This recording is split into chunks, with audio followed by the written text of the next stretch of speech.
Hey, Tom. Am I early? Or hey, Ed. No, I'm right on time. I should start late though. Everybody shows up at 10:30.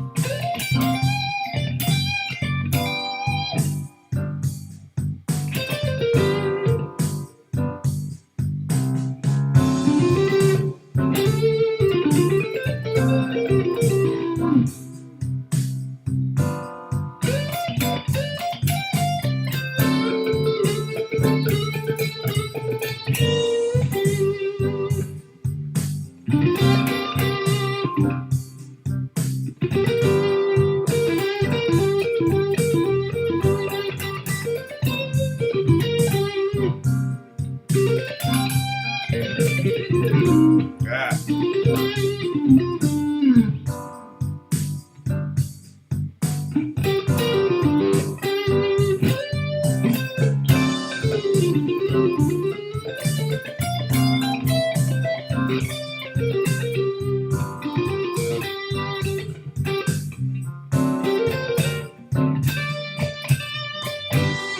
All right. So we're still on this one more lesson on this. One more lesson on the pentatonic up here at the 12th fret. Maybe I'll try to do some. Well, let me play a little bit in open position. While we wait for people to come in.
So yeah, it can also be done in open. So the way you move the scales is just take 12 frets away from every one of those scales. So everything that's at the 12th fret now would be open. So technically, you could play all of these scales with just your first three fingers.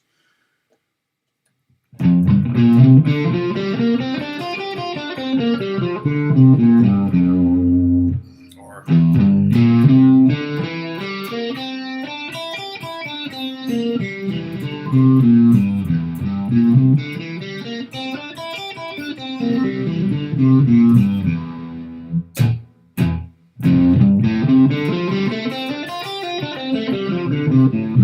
so all three of them can be played in open position.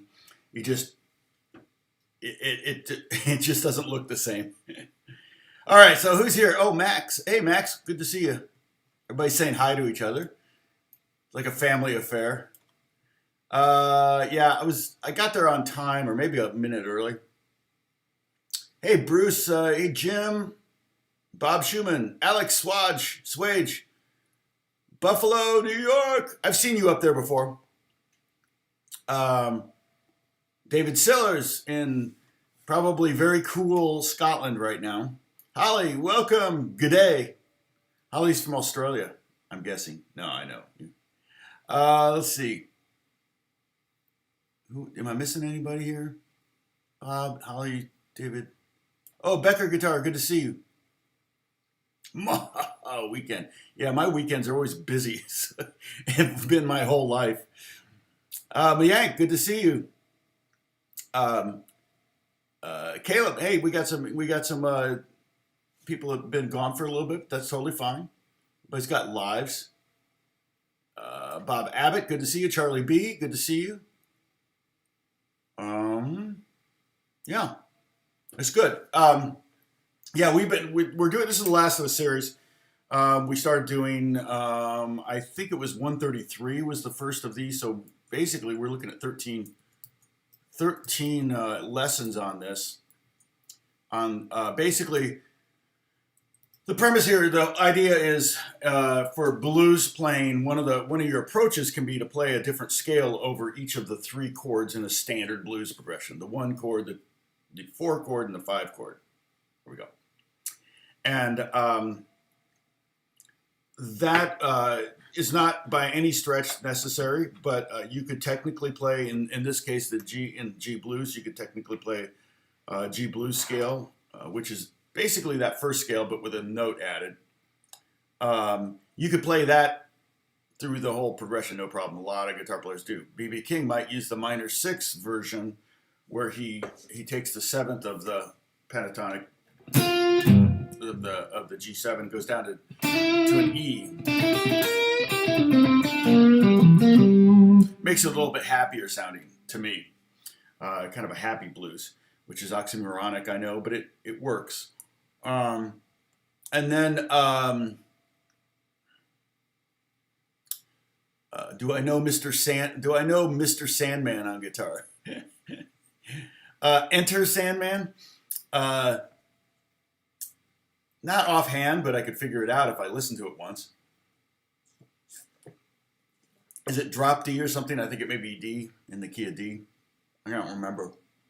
I mean, I'm sure I taught it to a student at some point, but I wouldn't teach it here, or I wouldn't play it here, because then they'd flag me for copyright infringement, and I wouldn't be able to monetize my videos, which is not a good thing.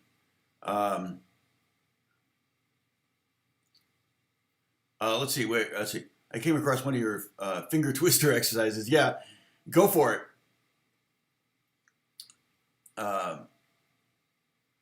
Yeah, no problem. I'm sure I got it. I don't remember if it was a teacher or a book that I got that. Well, I've got different twister exercises, but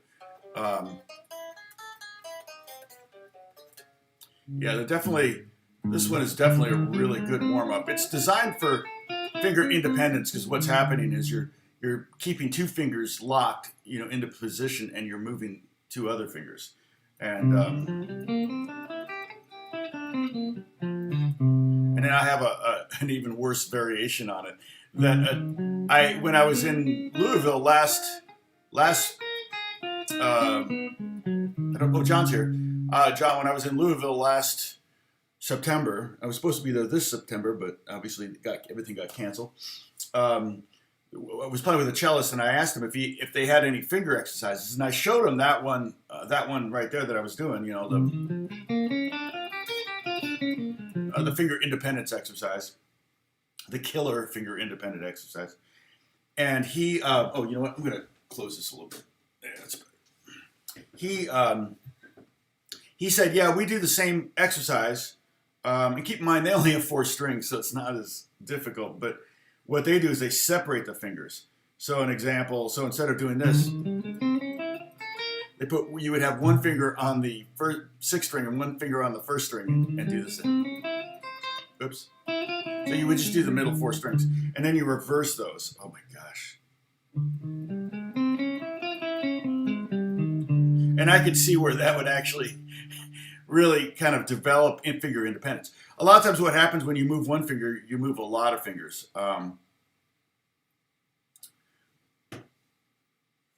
Index ring, mid, pinky, and mid. Oh yeah, this one. Yeah. And that's a great.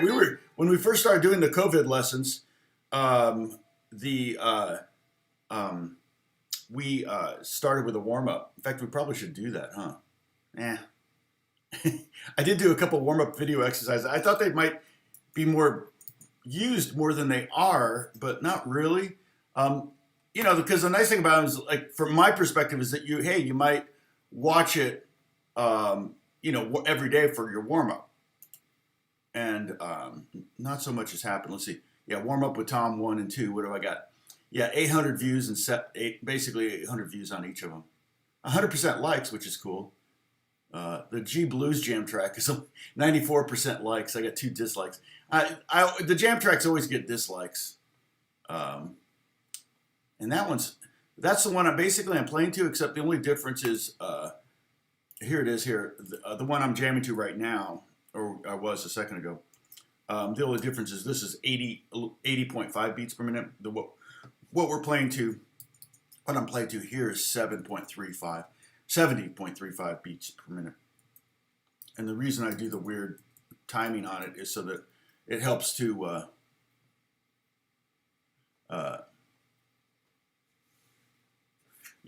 with the time, having weird times I think helps kind of prevent the bots from claiming it as their original piece. I don't put any music up that's not original. In fact, I was working on solos. I was working on Apex Legend last night, and so I did this solo on Apex. But I'm not playing a track. This is just a solo.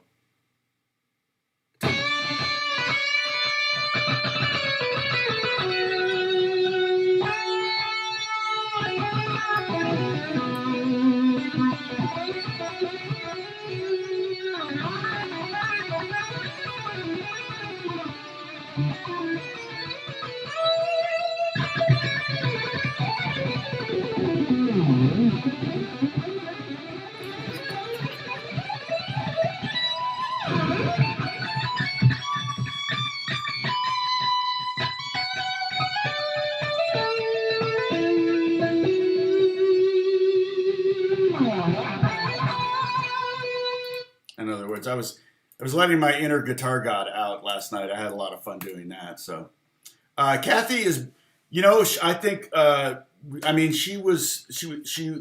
think had to get a job, another job, and she was struggling with. She was my original administrator. Kathy was struggling with migraines and stuff like that. So looking at screens a lot is hard on everyone, which is we're doing so much of this right now. No, when I'm in Louisville, it's the Muhammad Ali Humanitarian Awards.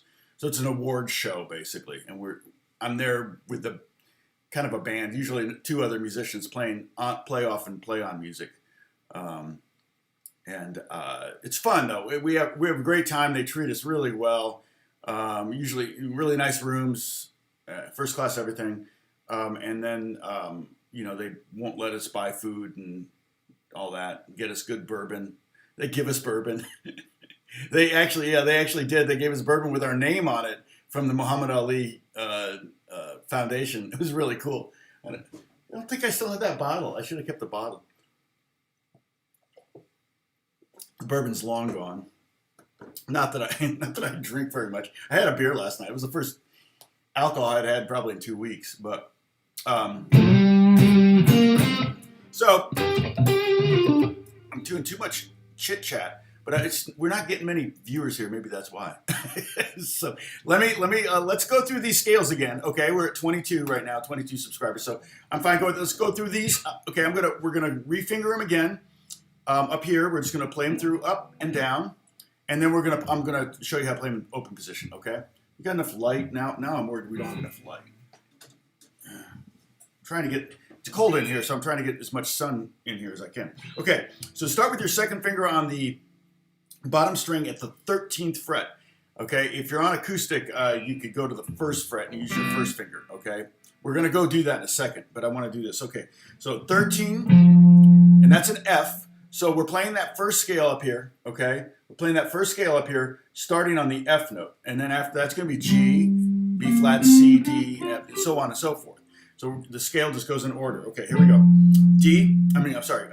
13, 15, 13, 15, 12, 15, 12, 15, 13, 15, 13, 15.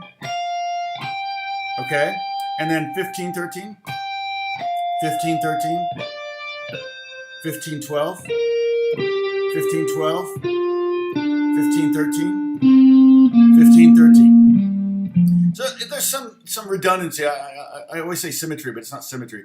Well, this actual scale, if you look at it, the first 3 strings and then flip over in the next 3 strings, it is symmetrical. but it's redundant at least. Now, when the rubber meets the road, if I'm playing the bottom two strings on this, I'm probably going to play it with my first and third finger.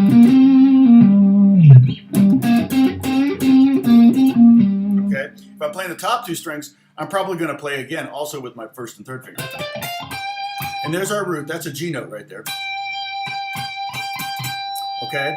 And not just for reinforcement, we're going to play the scale again, but I'm going to say the tones that we're playing.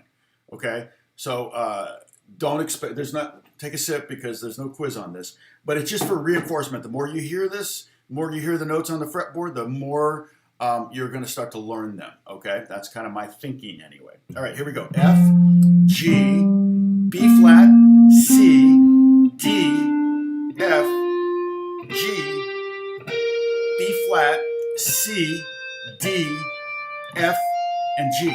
Let's play those last four with our first and third finger. C, D, F, G. And if we want to add the blues note, G's the root, we want to add the blues note, we add that tritone, we add that flat 5. So here's the C and D. We're going to add the C, D flat. The D is the fifth. Again, no quiz, don't worry. D is the fifth of the scale, and the blues note is the flat 5 in a minor pentatonic.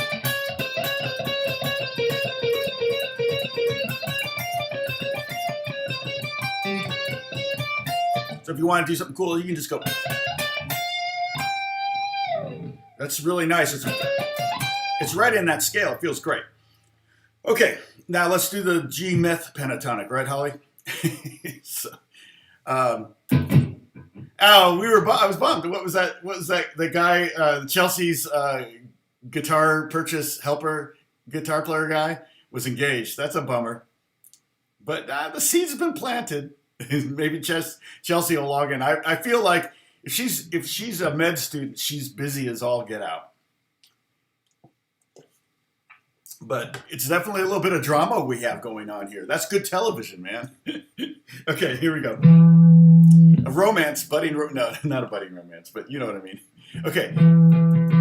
Hey, Jan is here. Okay, we're doing the second scale now. Just a kind of review, and then I'm going to put them in open position so we can do them there too. Okay. So 12th fret, 15. This is the weird one. 13, 15. 12, 14. There's our E, another one of the E's. 12, 15, 13, 15, and 12, 15. Backwards is 15, 12, 15, 13, 15, 12 again. 14, 12, 15, 13, and 15, 12. Now this is one of those ones that's like, not something you would, I mean, if you get it down, cool. But I do like the snippet in the middle two strings. It really kind of highlights it. So you can kind of do that B.B. King. It's what we did in the very first lesson on this. So we're going to go on the fourth string, 12, 14, 12, and then 15. Hey, Zach, what's going on, man? Okay. And that works great over the C chord. So that's the scale we're going to use over the C chord. Okay, now did we do descent? We did descending. Okay, now let's do the D minor pentatonic, which is pentatonic number 2 shape. Remember, D pentatonic number 1 was right here at the 10th fret. We're up here at the 12th fret. Guillermo.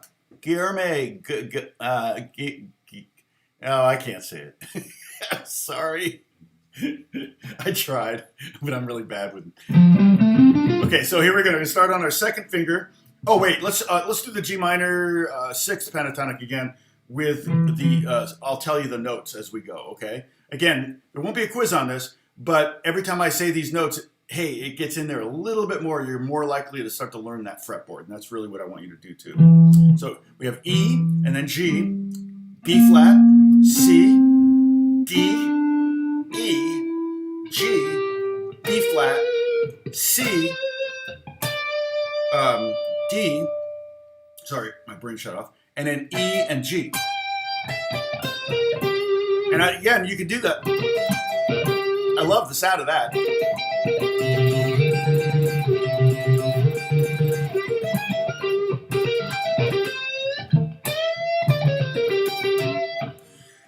So I love that. So then let's go to the last one, the D minor pentatonic. So it's 13, 15, 12, 15, 12, 15, 12, 14. We're going to stick with our second figure here just for theoretical purposes. 13, 15, 13, 15.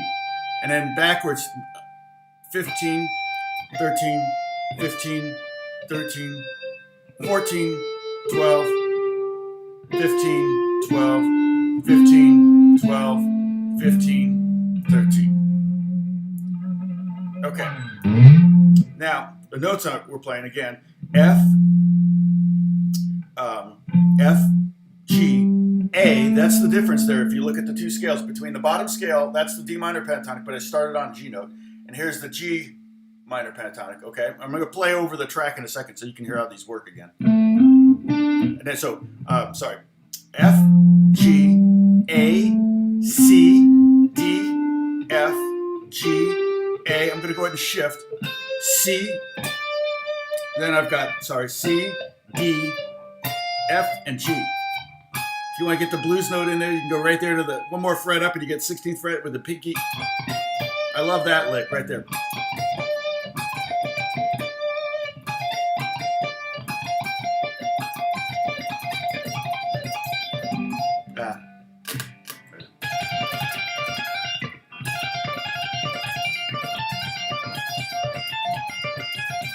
Mix it up as much as you can. Okay, so let me play along with the track so you can hear these scales again one more time.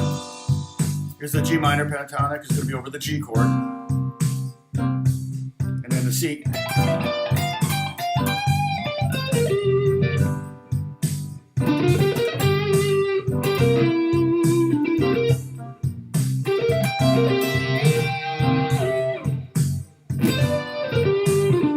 G minor pentatonic. Now the D minor pentatonic. Show off that A. You know, try to point out the differences. So when I go to the C chord, I really point out the E in that G minor 6 pentatonic. G minor pen. There's the E.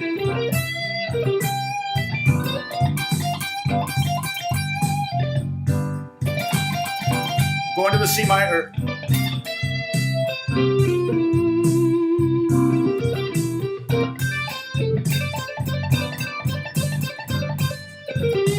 Here comes the D minor pentatonic. There's the A. That's the different note.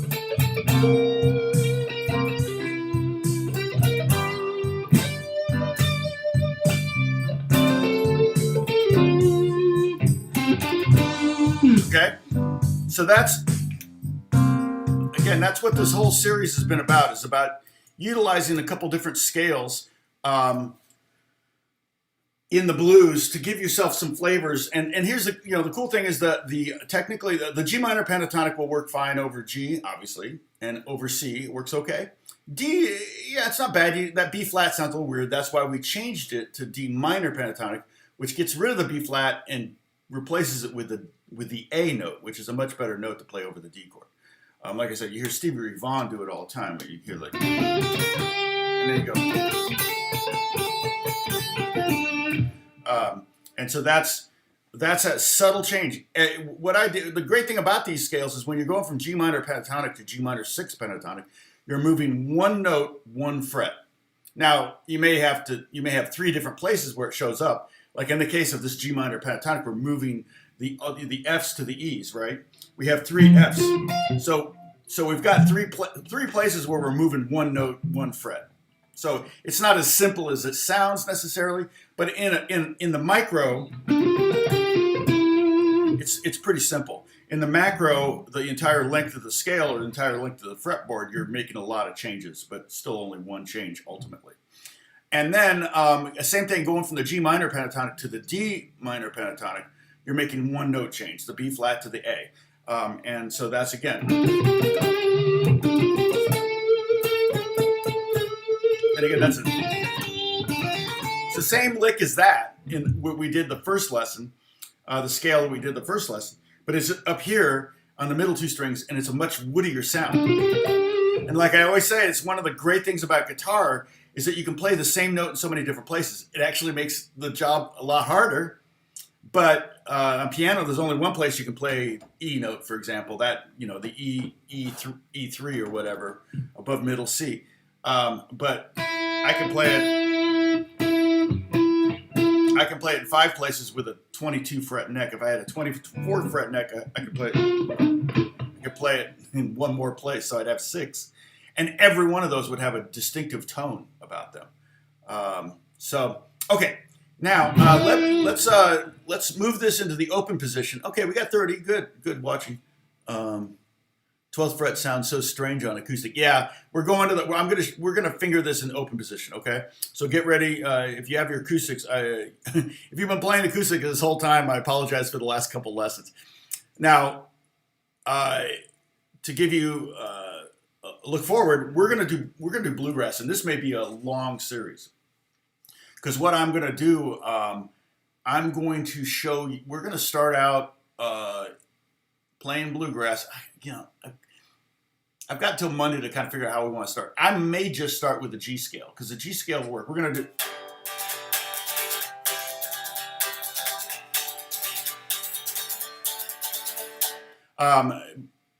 I might just start with the G scale, and we may just mess around with that for a while. Then I will probably show you the pentatonics, the major pentatonics.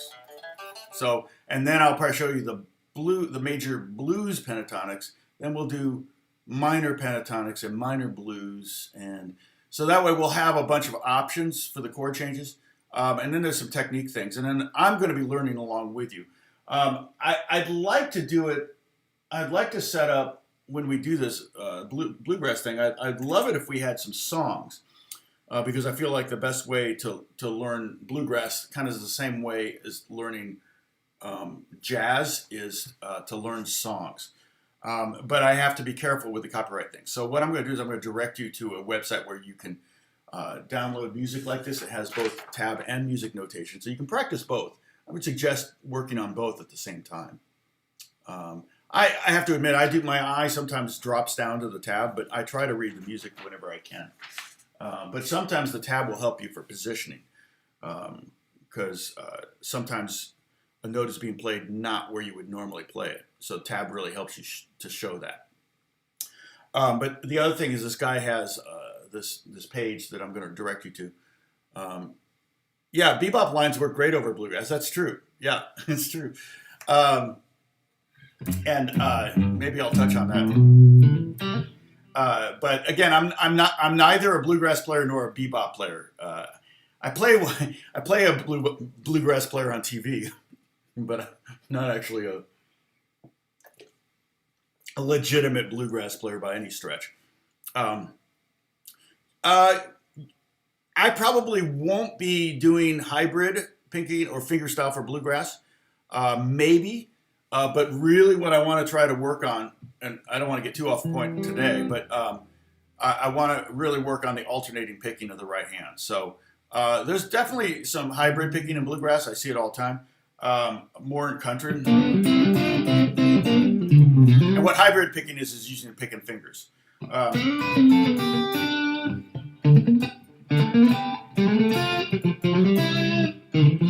don't know. I'm pretty good at string skipping, so I don't do a lot of hybrid picking.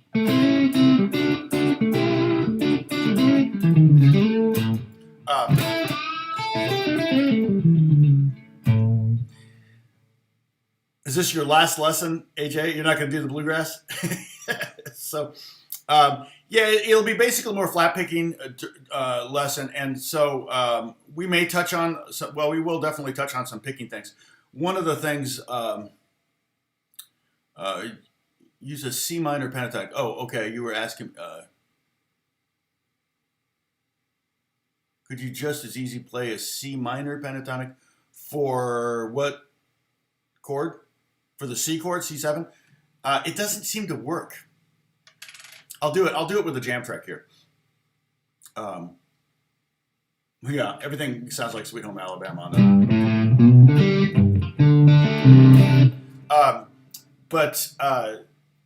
One of the things that bluegrass pickers are really good at, flat pickers are really good at alternating picking. And so one of the things we're going to do is we're not just going to do scales, we're going to do chord shapes. Because so often in bluegrass melodies, not this one in particular, but in many bluegrass melodies, there's little chord arpeggios.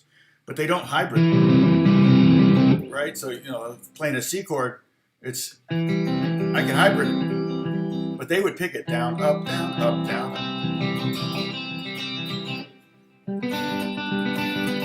It's really hard to do, and to keep that alternating picking on a 3-note triad, it's really hard. So we may even create I may even create some exercises that we can practice playing through some chords.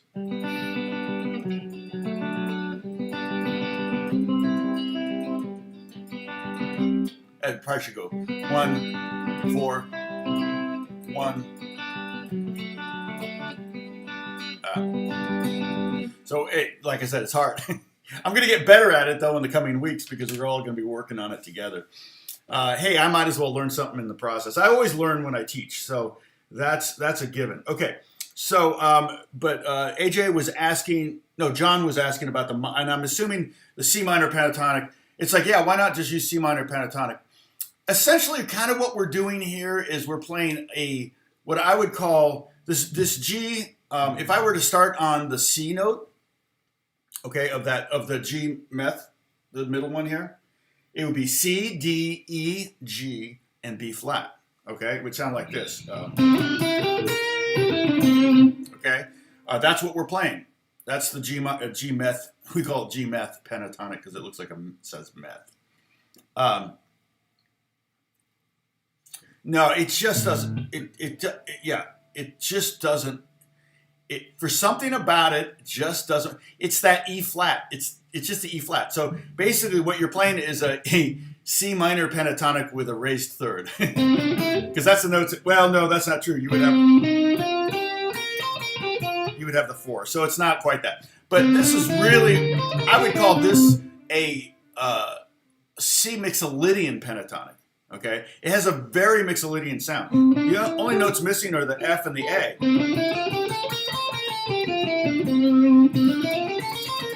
And we did mixolydian scales before.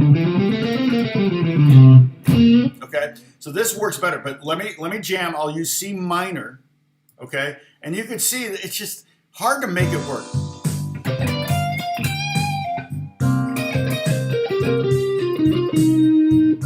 Just sounds better.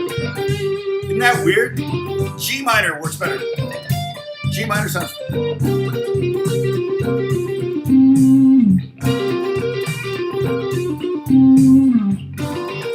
You'd be better off to stay on G minor pentatonic than go anywhere near C minor pentatonic.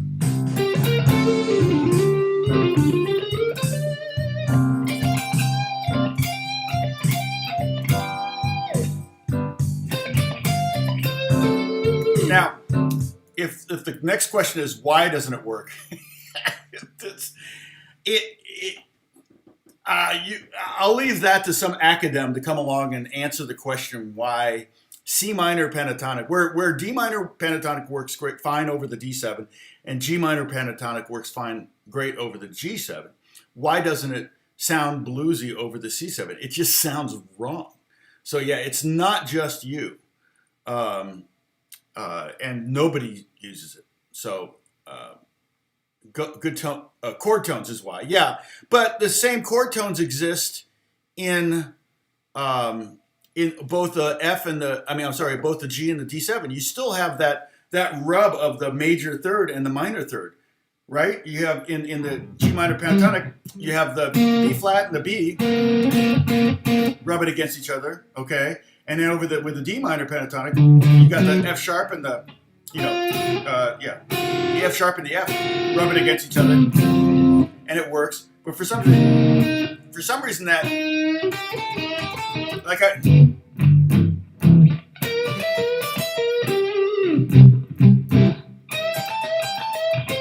that works if you're gonna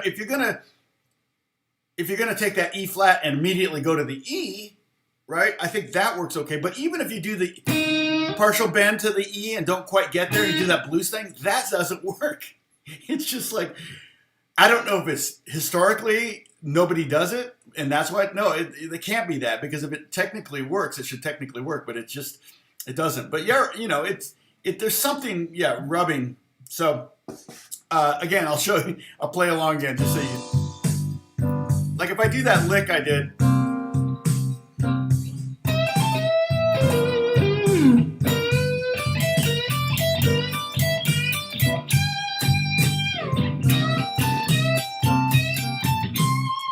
To work okay in that context, but I'm really only using the E flat as a passing tone or a grace note to the E.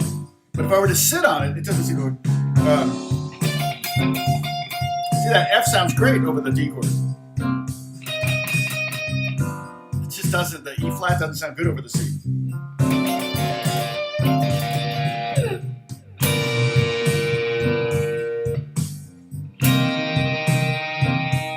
It's exact same relationship over the 4 chord as it is over the 1 chord, but it's just one of those things, It's totally begging to resolve, exactly. Whereas the other ones you can sit on, and we talked about how you don't have to bend all the way to B. We've talked about this before. You could bend halfway to B, and that's the from B flat to B. You get that quarter tone. That's really part of the blues sound, is that it's like a vocal imperfection, out of tune vocal kind of thing.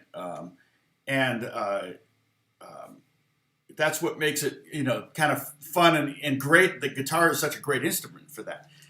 If there was no guitar, the blues never would have been invented. So, at least not the way we play it. There might have been boogie woogie blues, but that would have been different. But so let's see. Bird would go there. Yeah, probably. Charlie Parker would go there. Yeah. He would justify it, though, still. He would still find a way to make it work. But just sitting on it just doesn't do anything. It's weird because the F works fine over the D7 chord, and the B flat works fine over the G chord. Okay, so we have to go and finger these in open position, okay? So we can do this on electric or acoustic, it doesn't really matter. So we're going to start, we're only going to need these 3 fingers. So if you don't have a pinky, welcome. Sorry. Check out Django Reinhardt. Oh, post the Discord link. Thank you, Bruce. Before I go to the next thing.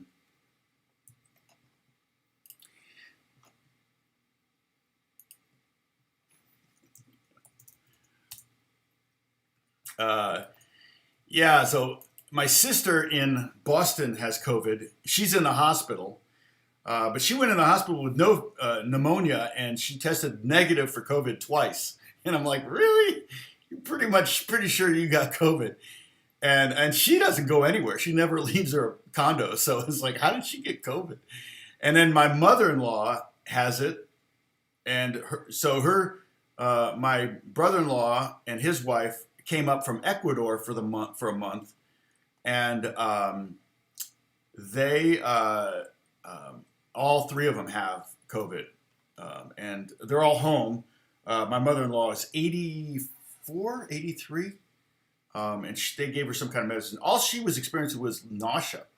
She didn't have a cough or anything. Her lungs were totally clear. So, but appreciate any prayers for Emily, Mark, Diana, and my sister Lee. Strahle. How's that for a name? Okay, so let's. Oh yeah, thanks, Dennis. I got distracted. Squirrel. Okay. Okay, so here we go. First fret, F. Okay, first fret, third fret. This is the first scale we're positioning now in open position.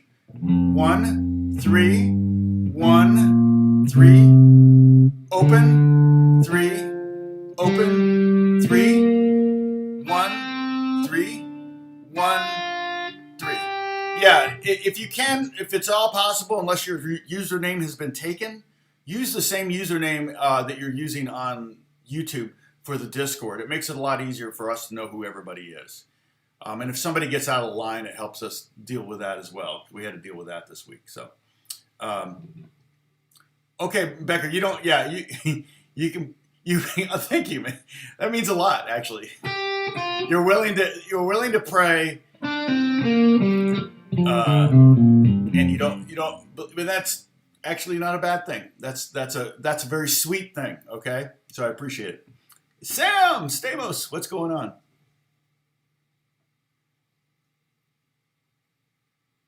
Oh, dang. 15 days on a ventilator in April. Wow. Crazy. Okay. So, let's descending. It would be 3 1 3 1 3 0 3 0 3 1 3 1. Okay.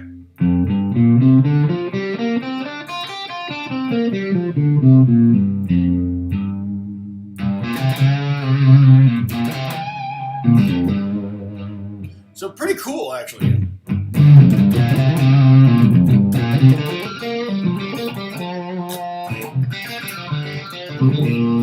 I might, if I'm going to use open strings over blues, I might go to my bridge pickup because it's going to be a little bit less woofy.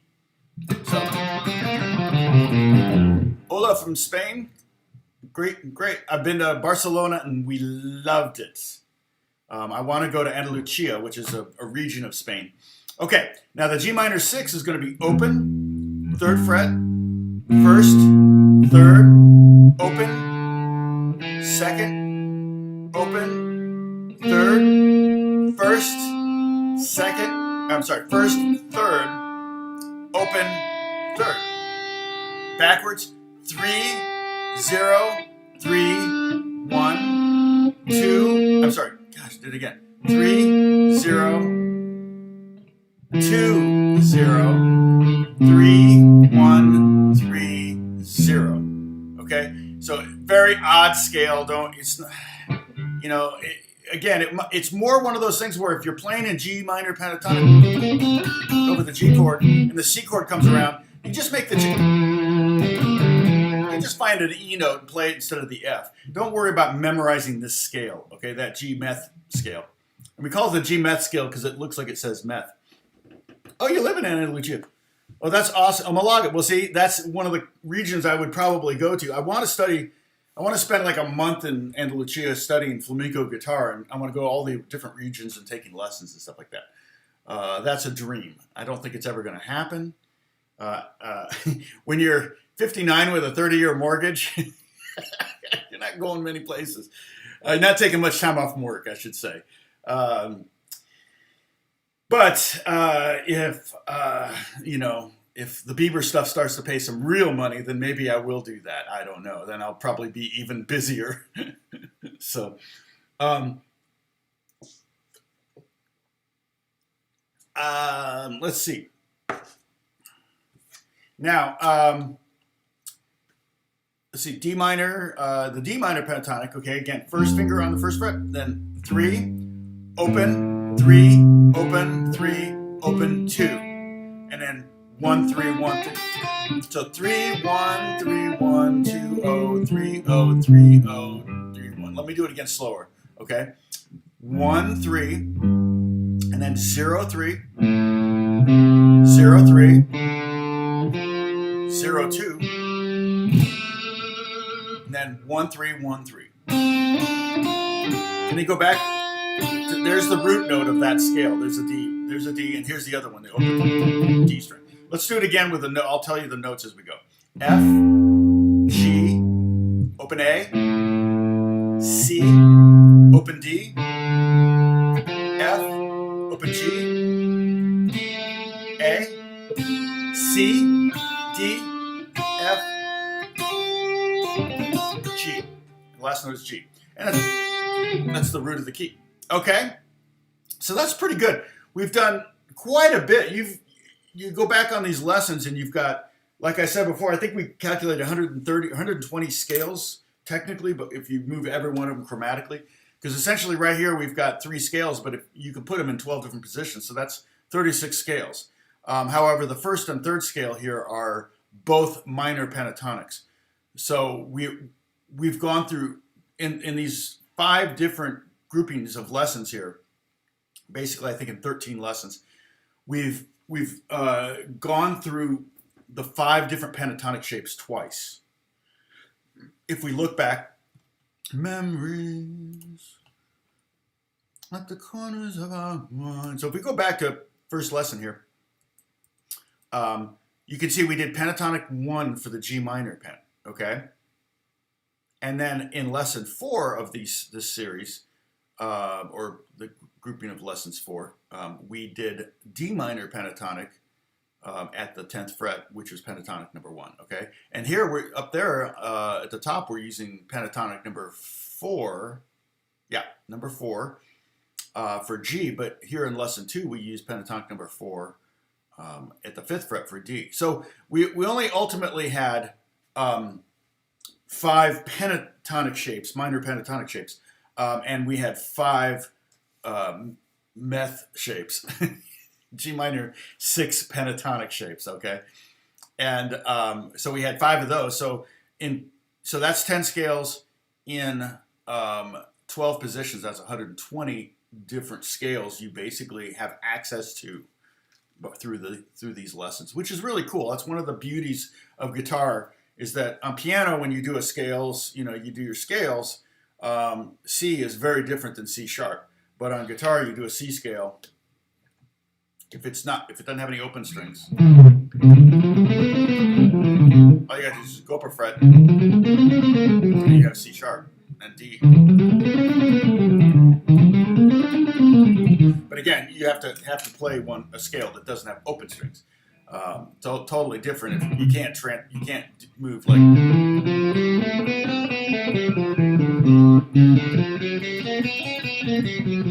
Good work. Sounds cool. I mean, I'll do that sometimes when I want to just goof around. I'll play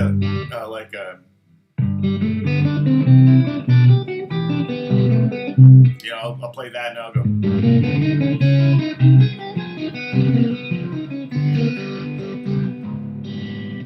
Just move it up a fret. If you're using open strings, it makes everything sound silly. So, okay, let's see. Amigo do Guigo. You said that, Andalucia. It looks amazing.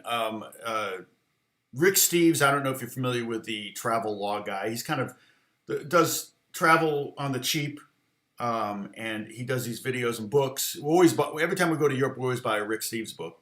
It's kind of more, it's great. His books are great for kids too, families and older people. He doesn't do adventure travel. There's other books for that. Lonely Planet, I think, is one of the good ones for that. But I'm not necessarily an adventure traveler, although I really do love being in a place where I don't speak the language. For some reason, I really like that. I think it means I shut up. I stop talking. But I also love to try to learn the language. Now, Barcelona was tough because I tried to learn some Catalan before I went there, so that because actually the signage is funny in Barcelona, which is part of Catalonia. They put signage in Catalan, then English, and then Spanish. Spanish gets third billing in Catalonia. It's mainly because they belonged to the Spanish, and Catalonia.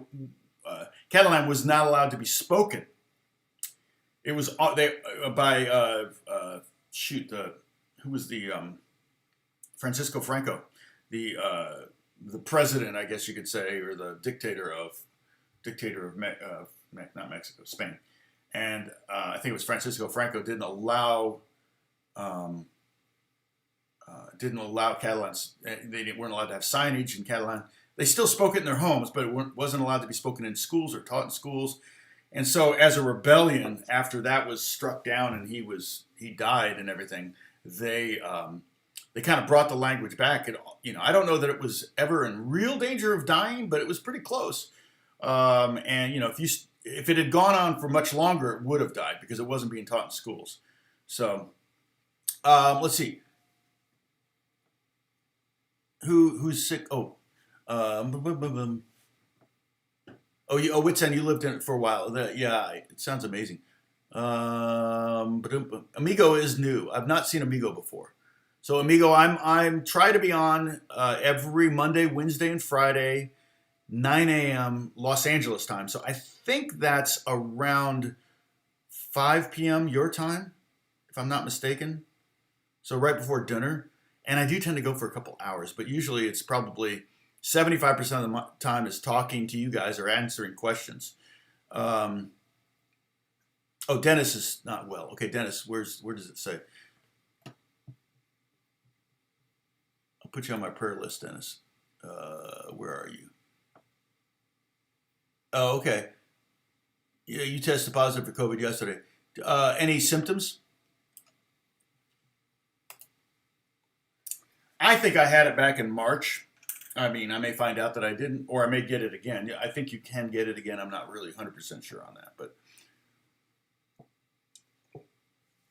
it's really spiking here in the U.S. And of course, they're shutting everything down again. And it's like, I mean, what happens is when they open up, it's going to spike again. So I don't understand why they don't just leave everything open. And the other thing is, we had a ship. We had the hospital ship here, and they sent it back. I'm like, why did you send it back? We had one here in LA and one in New York, and they sent it back. We're still not at full capacity. The ICU beds, I think, in LA County are 15% from full capacity or something like that. Ventilators, we still have like 90% of the ventilators available. So everybody's way overstocked with ventilators because they made so many extra ones, and so I think we're pretty good there. Yeah, I think that a lot of people got it at the NAMM show because the NAMM show in Anaheim in January is just everybody from all over the world coming, and there's a lot of Chinese people and a lot of Chinese from Wuhan at the NAMM show, both buyers and manufacturers. Huge, and I mean, of all of the different countries represented, I would say after Germany, China is the second. Well, U.S., Germany, and then China would be the the top three manufacturers at NAMM. And NAMM is the biggest convention on the West Coast every year, and it's canceled this year. It's in January. I was gonna. I could have gotten a couple extra passes potentially for any subscribers that were going to be in LA at the time. I could maybe make that happen, but that's not going to happen now. So maybe next year. I don't know if I'll go again. Not because I'm afraid of COVID or anything or any diseases. Just ear cancer. Because man, it's just like it's exhausting. The NAMM show. I have a video up. I think it's in my the business of making music, and I may have two. I have two. Oh, I have. What's he? Question about NAMM debrief. Okay, Little Thunder. Yeah. So scenes from NAMM 2015. So I mean, you get a very very small taste of it. Here, I did this video. I don't think this video has really any views, does it?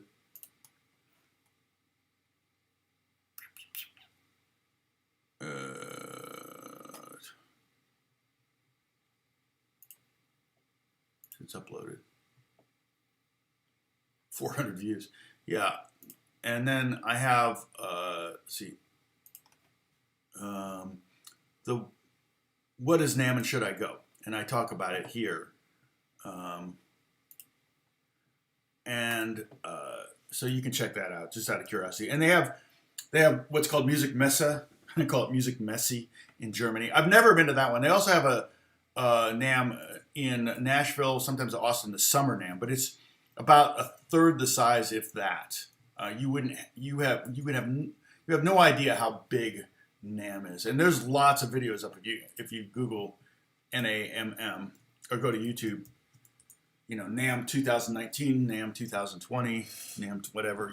You can see people walking around. It's insane, and it gets so crowded. I mean, I usually go Thursday and then sometimes Friday, but Saturday and Sunday, oh my gosh! And back in the day, Sunday was the worst because back in the day, they didn't check your ID, so you could use someone else's badge. As long as you had a badge, you could get in.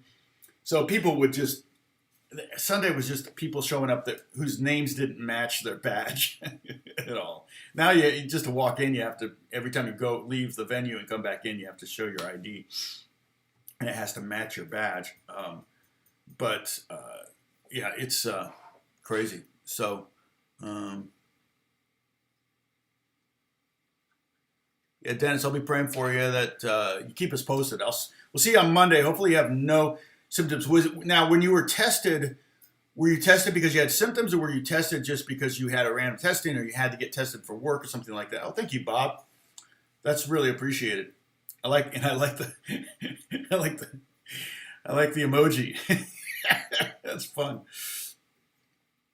Yeah, I'll play some blues right now. Okay, so what we're going to do, I'm going to use these 3 scales here, and I'm just going to put the jam track going. Oh, let me put up the link to the jam track while I'm thinking of it. Okay. Here it is here. This is similar, but not exactly the track that I'm using, all right?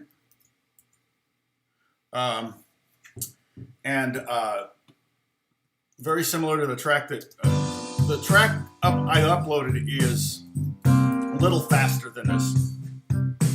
But here are the shapes. Okay, C chord.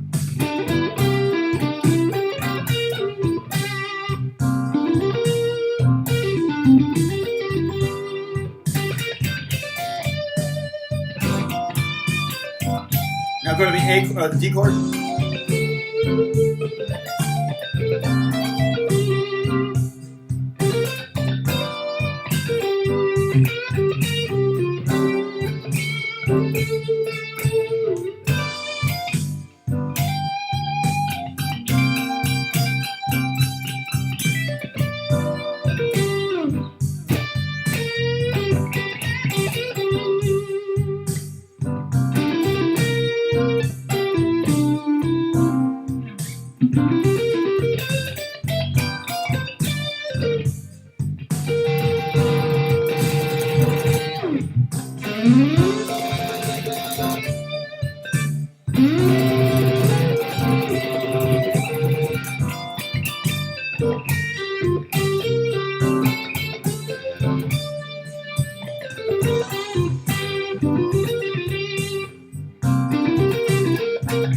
Just using the middle 2 strings now of each of those scales. So 12, 15, 12, 15, and then 12, 14, 12, 15. Get that E note in there.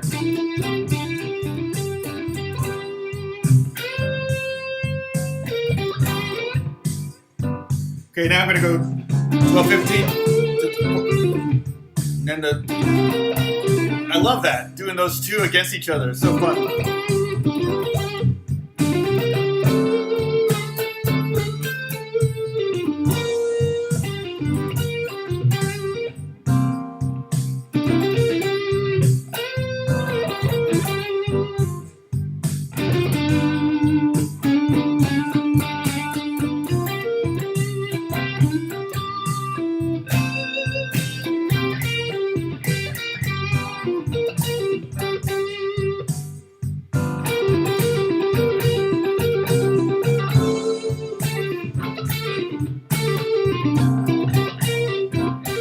Yeah.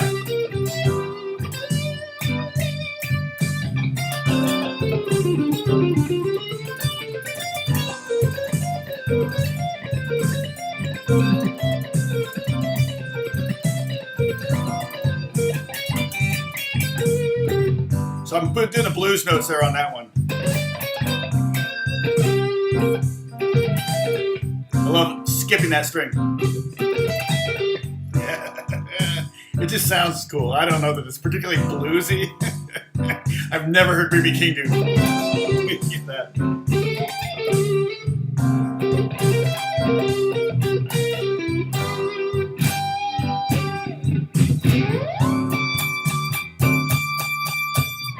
All right. So how was that? Never mind. Was that pretty good? I mean, I'm not a blues player. I'm not trying to represent myself as a blues.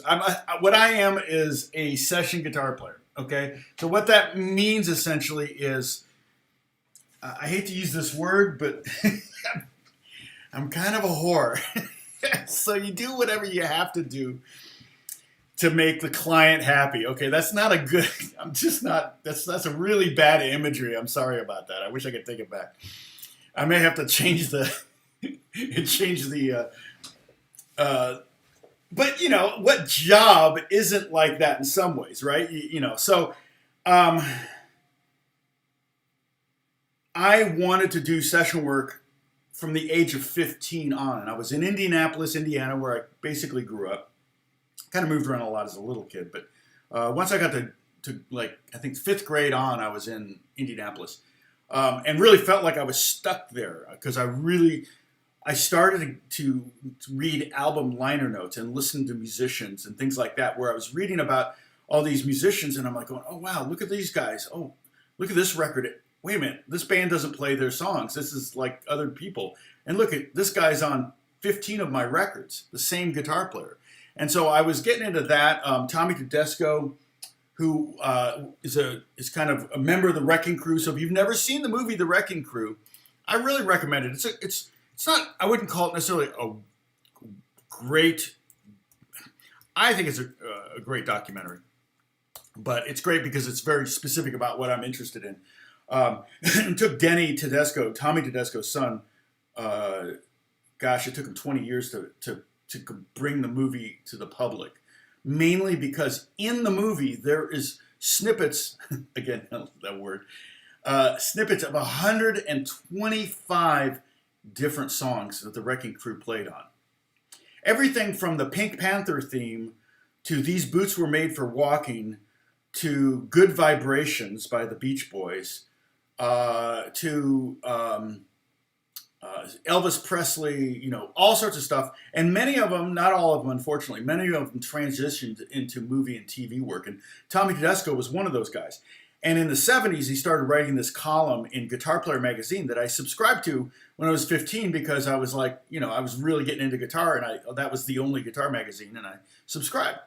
And he had a column in the back of the magazine every month, and it would show a chart, maybe not something quite like this. Let's see. Something like, I'll just pull up. This is a chart I just did for Apex Legends. I play the guitars on Apex Legends, so if you're familiar with that game. You can take a sip. That's a sippable offense. We have a drinking game. And if I mention that I play the guitars on Apex Legends, we all get to take a sip. But he would have a little picture of a chart. It would have this information. It would say up there like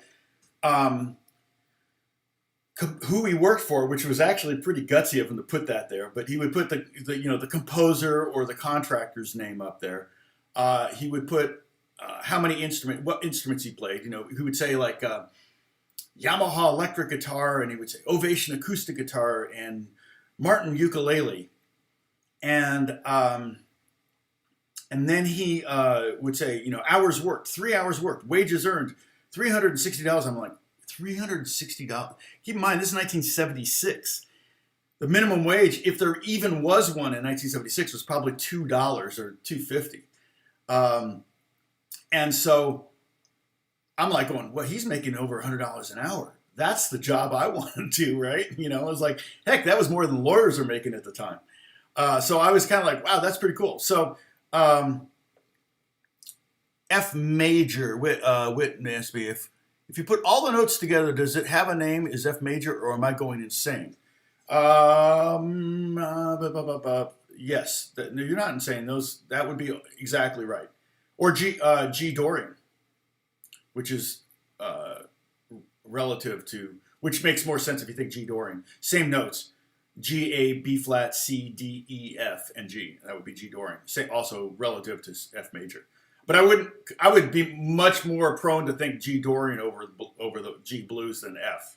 Does that make sense? If you think F, $1.75. Yeah, see, that sounds about right, Gary. Wow, Hardee's. Beth worked at Hardee's. I forget what I made. I worked at Gringo's, which was a Mexican restaurant. Why would you name it Gringo's? that's like that's like calling a soul food restaurant Moshe's or something. You know what I mean? And it's like, why would you call a Mexican restaurant? In fact, they had bumper stickers that all over town. They were all over town in Indianapolis, and it had a smiley face, and it said "Gringos made me do it," and the implication was that you just farted. It was like, again, why would you do? But it was a successful chain for the most part. I don't know, not anymore, but I didn't work there very long. I got tired of burning my hands on the grease frying up the chips every day. And I got offered a job to teach guitar lessons at the studio that I was taking lessons at. So I was 18, just graduated. Well, I actually was 17. I just graduated from high school. I graduated midterm because I hated going to school. It was a waste of my time. I wanted to spend my time practicing guitar. So, well, yeah, I figured that was the case. Never mind. I'm an old man. Yep. So then but we try to be kind to each other because someday, never mind, God willing, you'll be an old man. Unless you cop that attitude too much, then you probably won't make it. I'm just warning you. Somebody's not gonna take kindly to being, looked down upon and ridiculed. Eventually, you'll make fun of the wrong guy. So,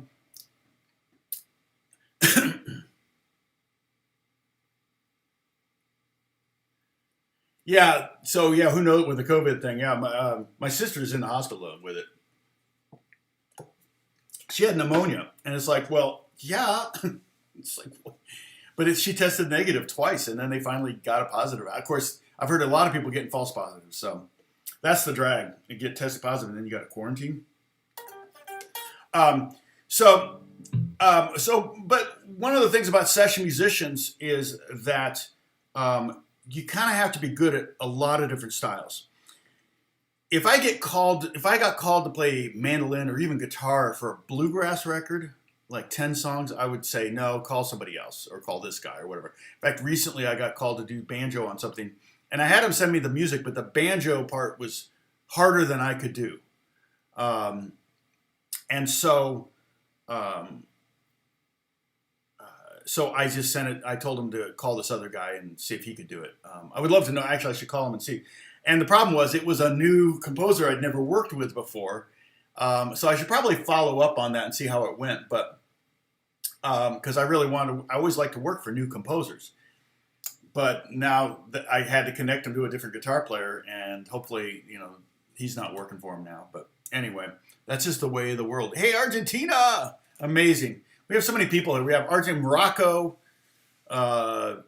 Spain, Scotland, the Netherlands, Germany. So many people represented. So, let's see.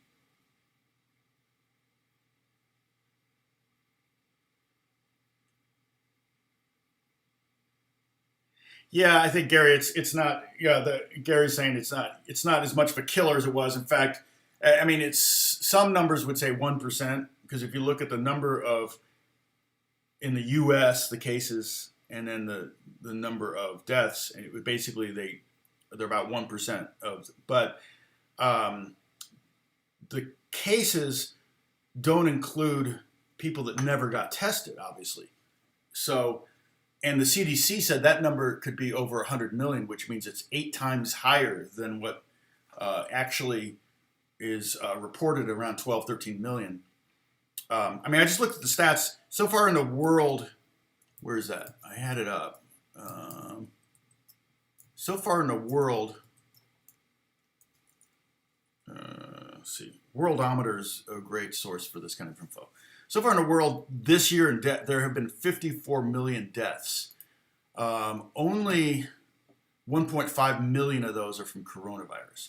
So that's actually a pretty small, and my understanding from Johns Hopkins that the death rate in America hasn't gone up at all this year. It's no higher or no lower than last year, which is interesting. So, but when I look at the U.S. numbers here, and there's 69,000 cases so far today, 800 deaths. Let's see. there were 200,000. See, a lot more people are getting tested because I've been asked to be tested several times for different situations. One time, somebody said, "Oh, we'll pay for your test," and I'm like, it's fine. And then another, "Hey, Romero, good to see you."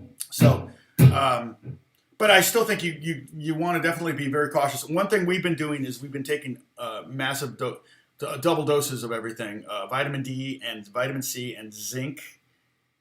So I think 4,000 IUs of vitamin D. We have a surgeon friend, and his wife's a nurse, and they suggested that. But they also said when if there's no civilians around, they all take off their masks, just say in hospitals. So he's in a hospital. He said, "Yeah, we don't wear our masks unless there's outsiders around." So because they wear their masks all the time enough. But, okay, so anyway, let's do a little bit of snippet exercise. Let's get these 3 snippets in the middle here. Okay, so we got 12, 15, 12, 15. I'm on the 4th and 3rd string, so right in the middle of the string set. And there's our G. That's our root. So if you just go, that sounds bluesy, just doing the 15 to 12. You can pull it off too. Yeah, milder symptoms. Like my sister's in the hospital though with pneumonia, but she's not on a ventilator or anything like that. I think she just let it go too long. A friend of mine, his brother-in-law died of it in March in New York City. And again, he didn't go to the hospital. He thought he just had the flu. And so he didn't go to the hospital, and it just got and they put him on a ventilator, and he died. And he was 70, and I think he was a smoker. So he was an actor, an acting teacher at New York. What is the city? New York City. Shoot, what's the name? New York University, I guess, in New York. So. Yeah, a lot of vitamins right now. If you can get some sun, get some sun. Try to get some sun on the skin for like 15 minutes 3 times a week, if you can. It's hard in some places. Okay, so then the other snippet we have is the C one. Over the C chord, we're going to play 12, 12, 14, 12, 15. And we do not have a C here. There's no C in this group. We have a D, an E, a G, and a B flat. If you want to go to the C, you can there. However, there's 4 notes in the C7 chord. Don't worry. You know what I'm going to say. There won't be a quiz on this. There's 4 notes in the C7 chord. C, E, G, and B flat. Well, 3 of those 4 notes are right here in the scale. The E, the G, and the B flat. So you got plenty of landing notes for the C chord. So you don't need a C note. All these others sound great. In fact, you really want to try to emphasize that E natural, okay? Because that's the different note between the G minor pentatonic and the G minor 6th pentatonic. The D minor pentatonic is there. That's the note difference, the A. So we have D, which is the root. So we have a D to go to. F, which is 12, 15, 12, 14. Okay? So I could feasibly slow this down even more. Let me really slow down this blues, okay? Hopefully you can hear it.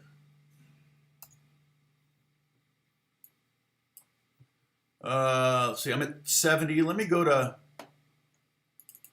like 50. It's going to be really slow. But it'll help us with changing scales, okay? All right. Oh, shoot. 3, 4. Play the first shape. Now the second. Now back to the first one. Now we're going to be here for a minute.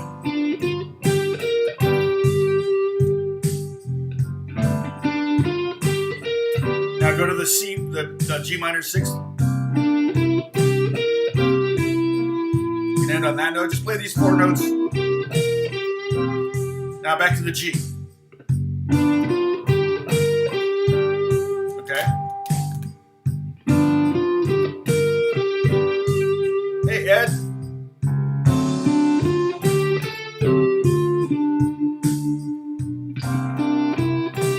feel like I'm asking you to do a lot here, but I'm trying to keep it simple. Thanks, Ed. That means a lot. There's our D. Okay. So the first middle. So I'm only playing the middle two strings of each of these scales. Now I'm going to the G minor 6 over the C chord. Here comes the G chord. And if this is too hard for you, just try to play the C, play along with the chords.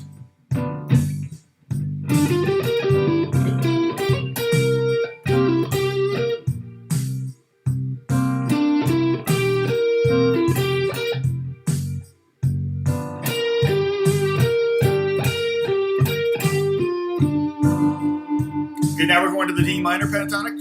So 12, 15, 12, 14. G minor 6 pentatonic. Okay, now back to the G minor pentatonic. D minor. D minor pentatonic.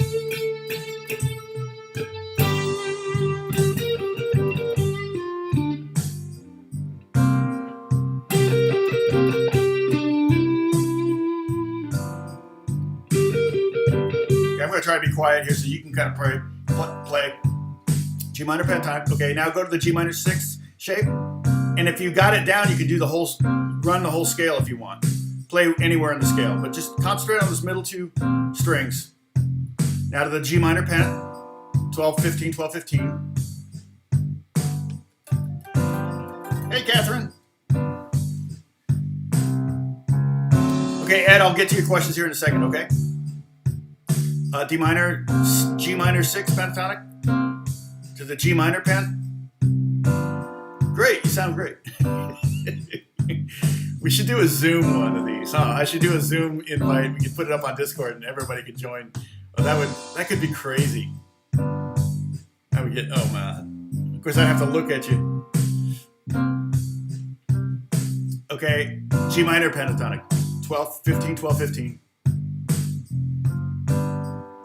Okay, now G minor 6 pentatonic over the C7 chord, 12, 14, 12, 15. That shape.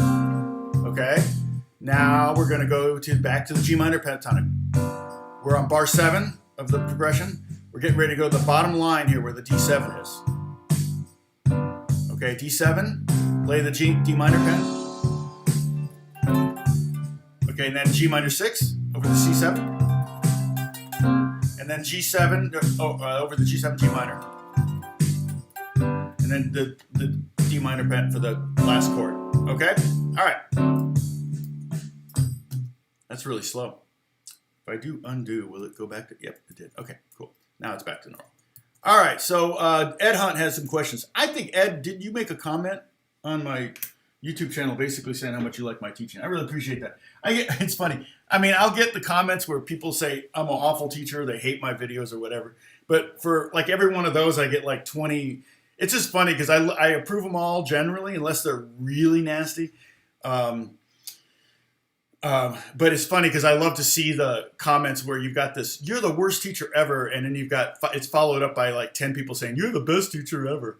I taught privately for 35 years. It paid our bills for a long time. I mean, I started teaching when I was 15 years old, and I taught all the way pretty much until I was about 50, and I just stopped teaching because it was distracting to my music writing, which I make more money doing. And the nice thing about writing music is that when you have placements on TV or on records, that music tends to pay you for a long time, not the rest of your life necessarily. But the first thing I ever got on a movie or TV show was back in 2008, and I'm still making money on it. It was a song that I actually sang on. That I actually saw the movie twice, and I never heard the song. I also played on the song.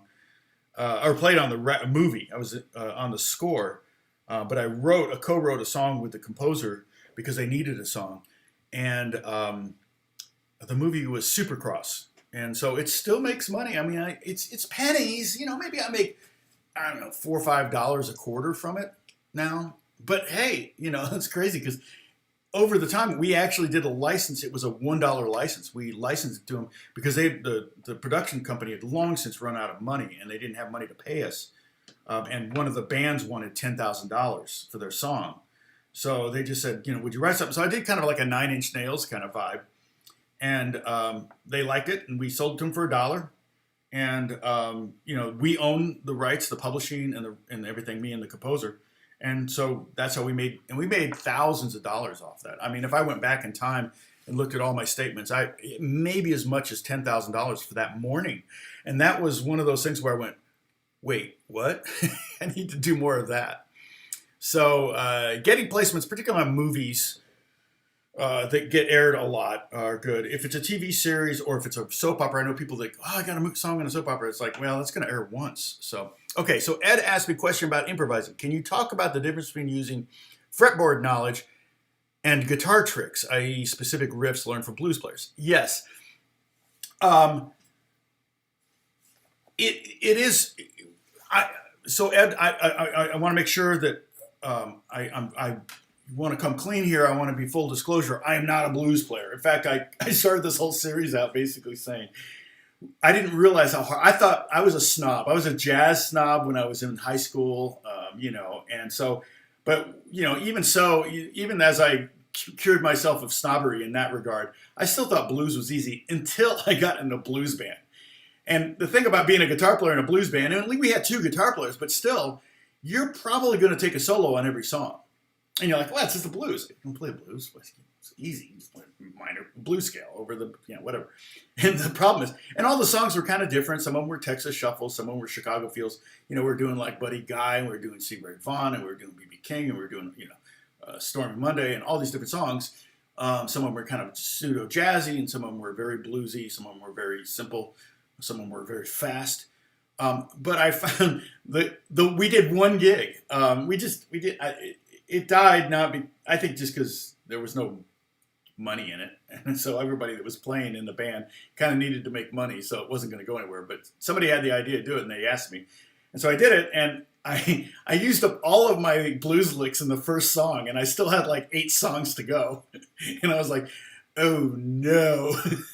So all my solos just sounded alike. And so, when you're doing riffs from other guitar players, from other blues guitar players, you run the risk of kind of like, okay, here's that lick. Okay, use that one. Okay, now here's that lick. So your question is built into it. You already know the answer, essentially, that's not necessarily the best way to go. However, studying players, like what I should have done is, if we're doing a B.B. King song in the set, I should have listened to 50 B.B. King songs and played along with him and really got how he would play, right? Try to maybe nail his tone a little bit. That's not going to be possible if you're changing, tones every song is going to be difficult. But get your tone and play your tone with his style or whatever. Or, ultimately you want to have your own style. But so maybe that's what I should have done in that situation, but that would have required a lot of time expenditure for zero financial return. And I'd spent 20 years practicing with that kind of mentality in mind. At that point in my life, I wasn't really interested in doing that much more.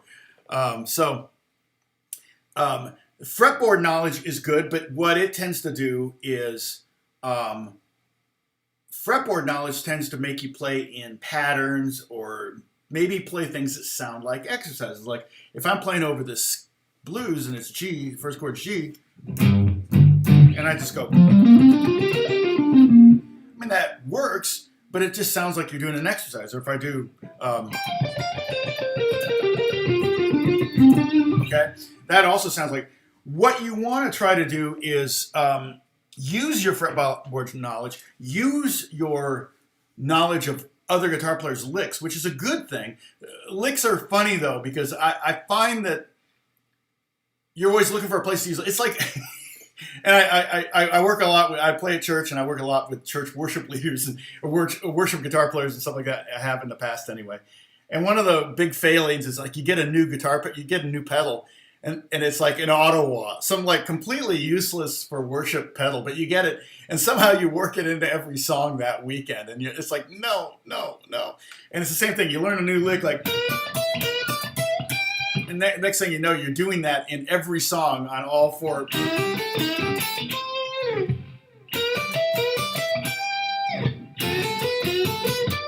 and it's like, all right, we get it. You learn a new lick, so you really do have to try to incorporate those in a musical way.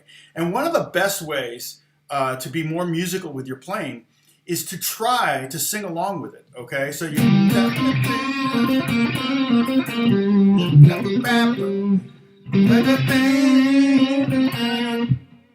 and what that will do will start to connect your head to your hands. And what's in between your head and your hands? Your heart. Ultimately, you want to be playing from here. And I know that sounds like really metaphysical and non-technical, but ultimately that's what you want to do. And you want to I call it getting in the zone. Playing from your heart is kind of getting in your zone. And when you're in the zone, you know it. And when you're in the zone, you never want to leave the zone. But then something happens, someone spills a beer on your amp and you're like, damn it, I just left the zone. So yeah, you don't want to be that guy, Yeah, so one of the things, Ed, you need to do, okay, two things, because I a lot of guitar players, they get excited and they got their solo and they got to milk it. Okay, you got to get everything in. No, just chill out, relax, okay, and come up with one good lick for the song. One good lick, one. Okay, maybe unique for the song. Okay, I'll check those out in a second. Thanks, Bruce. And then what you do is you milk it. You make theme and variations. Let me give you an example. Well, I pretty much was doing it with this, but let me get away from this lesson and this. Well, I'll probably let me do it more in this position, the first position. But let me give you an example of what I'm talking about. Try to anyway. So you come up with some kind of theme. So maybe my theme is to kind of really play that seventh, really work that seventh. We talked about this. We can play one note and create tension. Remember, music is about tension and release.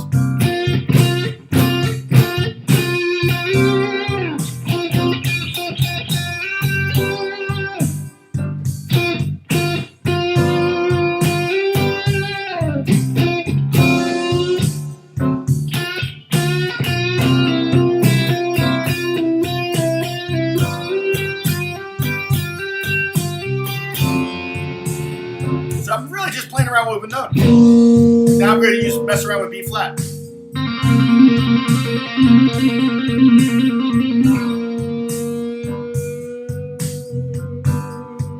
Patience. Space is tension.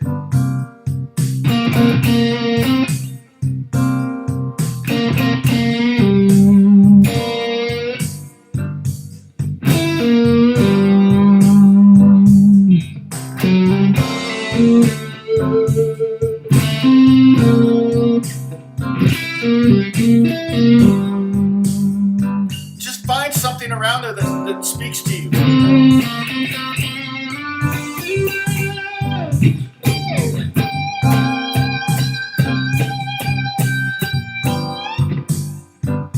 Again, space.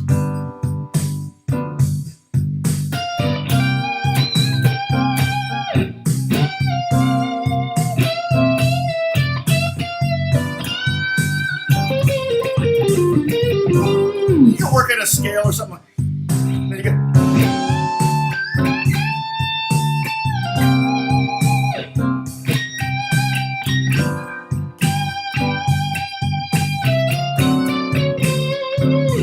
Maybe that was a lick you had worked ready for the D. You want to have some licks for that D note. Okay, let me turn off the jam track. Man, it's such a slow burn on this channel. Oh, I took a screenshot. I meant to post it in Discord. What my analytics looks like. We've got 44, 45 right now. It's like the high for the day. So okay. So Dennis and Kathy had Dennis, I'm praying for you right now, believe it or not. The Bible says pray without ceasing. You're like, how the heck do you do that? You can't. You're going to eat, you got to work, you got to sleep. How do you pray without ceasing? Well, you just get good at kind of having that one of your other voices in your head. I have many of them. Having one of them do the praying for you. Okay, Dennis, I think this is the question. How many of your guitar students do you think actually kept playing guitar? Oh, that's a good question. Yeah, that's kind of a. I wouldn't necessarily say that's a sign of a successful teacher because it's really not up to the teacher. I could only do so much of the work. Let me think about that for a second. Okay. Uh, yeah, Ed, did you said, or I'm missing another component of soloing? No, I think, but you need to think of soloing in as kind of you're creating a new melody, you're having a conversation, you're creating art, you're a little piece of art, so you can be conceptual. You can be conceptual, and by the theme and variation thing, that's what Beethoven did with Beethoven's Fifth Symphony. Bum, bum, bum, bum, bum, bum, bum, bum, bum, bum, bum, bum, bum, bum, bum, bum, bum. It could be a rhythmic theme. It could be a melodic theme. I could do a melodic theme like, sorry, I'm going to get to your question too here in a second. That could be my melodic theme, but I can over G,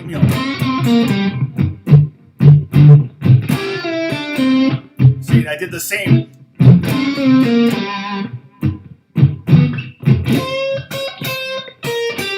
Now I changed the rhythm, but it's the same melodic idea.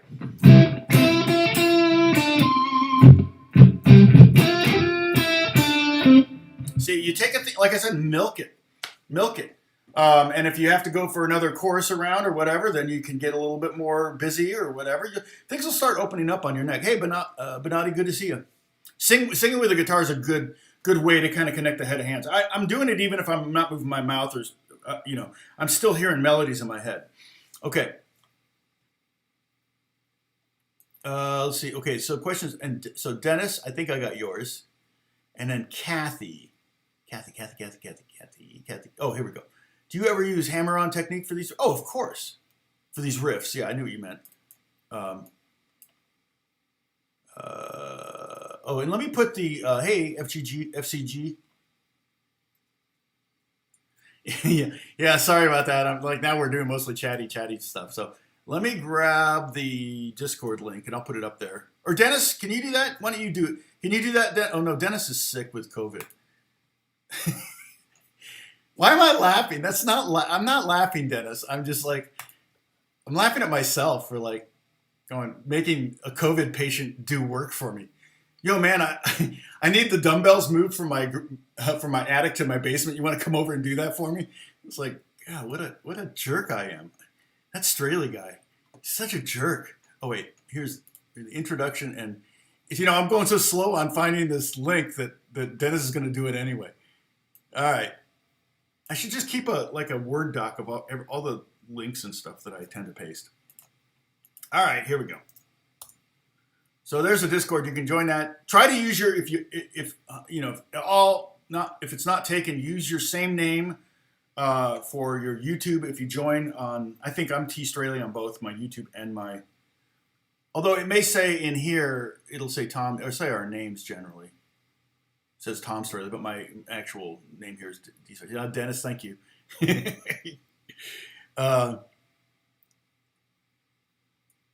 Yeah. What Bruce says. Use the same username if you can. And don't be snarky. Don't be, I'll tell you what, don't drunk Discord, okay? I promise I won't drunk live stream if you promise you won't drunk Discord, okay? You have to make me that promise. So that will solve a myriad of problems for everyone. So, so soloing, when I'm showing you these scales here, okay, and it's not to say you have to do this. This is how you play the blues. No, it's just to give you another tool. And really, ultimately, I probably would have preferred to just give you a G minor pentatonic and say, okay, find the Fs for me. Okay, now where are the E's? Okay, so when you go to a C chord, the 4 chord, maybe hit some of those. Okay, now where's the A note in relation? Oh, okay, now when you go to the D chord, maybe hit some of those. I could have done it that way. We could have all stayed with the G minor pentatonic. I'm so bad at being a weatherman. Okay, we could have stayed with this scale here, and I could have just done like a blue note for the E's and a red note for the A's or something like that. And you could have seen these, oh, these are cool. I can go to these for that. Rather than make it look so much more complicated by giving you 2 new scales to learn. Where in reality, this is not a new scale. The first one and the last third one are both pentatonic shapes, the minor pentatonics, which ultimately over a few years, you should know. Okay, as far as guitar players that are still playing, I have some students that were already players when they took lessons from me, so they're players. It's hard to keep track of a lot of my players, students, because they start taking lessons when they're 15. We're not, generally we're not in the same social strata, that's not to say I'm above them. It's the other way around because I lived in Pasadena and I taught kids from Arcadia, San Marino, South Pasadena, and La Cañada. All of them were like parents were all multi-millionaires. So they're running in circles that I'm not even invited to. So we're not necessarily Facebook. I'm Facebook friends with a few of my old students, and yes, some of them are still playing and making music, which is really, really cool. Alex Yule is one. Giovanni, who wanted to take guitar lessons from me was Giovanni Ribisi. He asked if he could take lessons, but I thought he was a bum. So I said no. I didn't know who he was. He looked like a bum when I saw him, but anyway. And I met him. I talked to him again later at a movie I was working on, and he didn't remember meeting me. But it was just funny because, anyway. So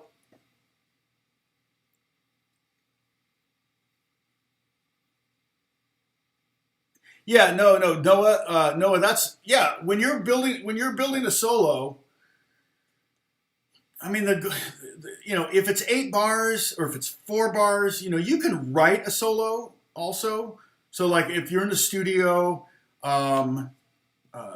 you can go, okay, what's a good idea here? You can kind of piece together ideas. Okay, well, I like that one, what I did there, but I didn't like that. What can I do instead of that there? You can do that. And ultimately, the great players can do that on the fly, right? They can write a great solo. And you do want to have kind of an arc to it in some ways. I always think so, right?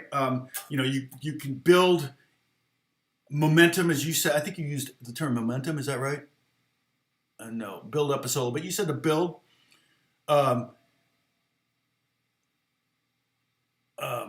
You can super chat. Yeah, super chat's fine. Thanks, Ed.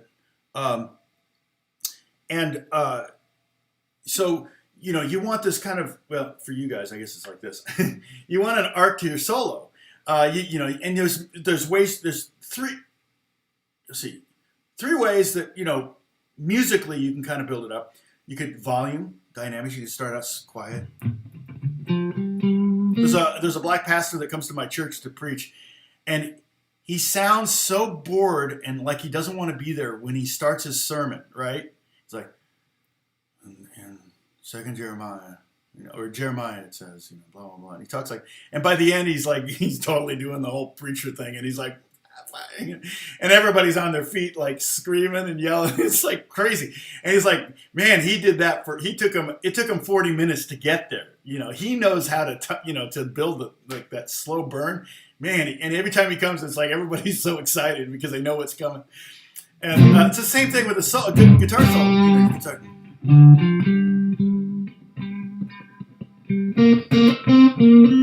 But by the end, you could be really, really loud. You could start out slow. But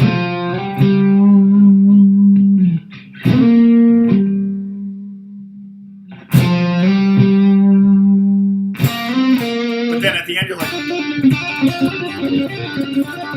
you got speed. So you're using the speed of your playing to create this excitement. Okay. And then pitch is another one.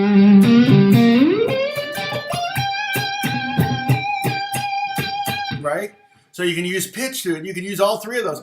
So I tell this story often. I got asked years ago. In fact, when I first met Justin Bieber, I got asked years ago to play on a song to replace Taylor Swift's guitars on a song that that Justin Bieber and Taylor Swift wrote together. And I'm like, yeah, of course I'll do that. Come in. So I came in and I kind of came up with a cool guitar part that replaced her guitars, and I did some other stuff. And I wrote, thanks Ed, and I wrote a bridge to the song. And I'm like, I go home and I'm thinking, I just co-wrote a song with Justin Bieber and Taylor Swift. Oh my goodness!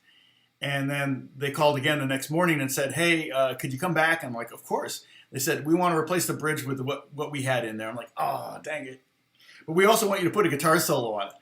And I'm like, in a pop song? This is not 1983. I think of Beat It, right? The best guitar solo on a pop song, I think, in history. Especially from an outside guitar player. We talked about this once, and everybody had some great suggestions. There were some really good ones.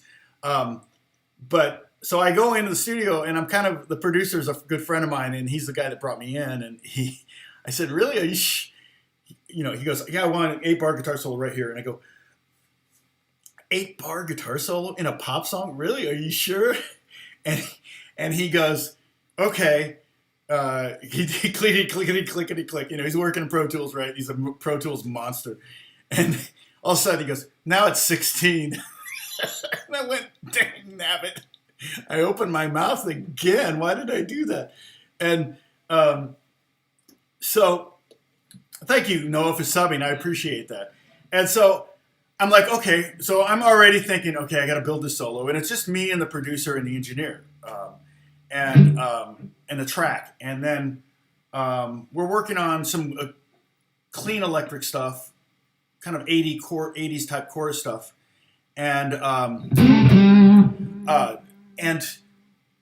of a sudden this big guy walks in and he's looking at me and he's looking at, the producer, and I go, okay, what was that about? And all of a sudden Justin walks in with his mom and his grandparents. And I just watched, because I had started working with some of his tracks, I just watched the Never Say Never movie. So I felt like I knew him all. So I see his mom, and I gave her a big hug, and she's just like, she's 4'11", she's tiny little, and I gave her a big hug, and I'm like, oh, I'm sorry. And she goes, oh, that's all right, and that was when we met. I think there's a picture up on Discord of that day that we met. And in fact, so I'm thinking about, so Cook's like telling me, okay, we're gonna do the solo.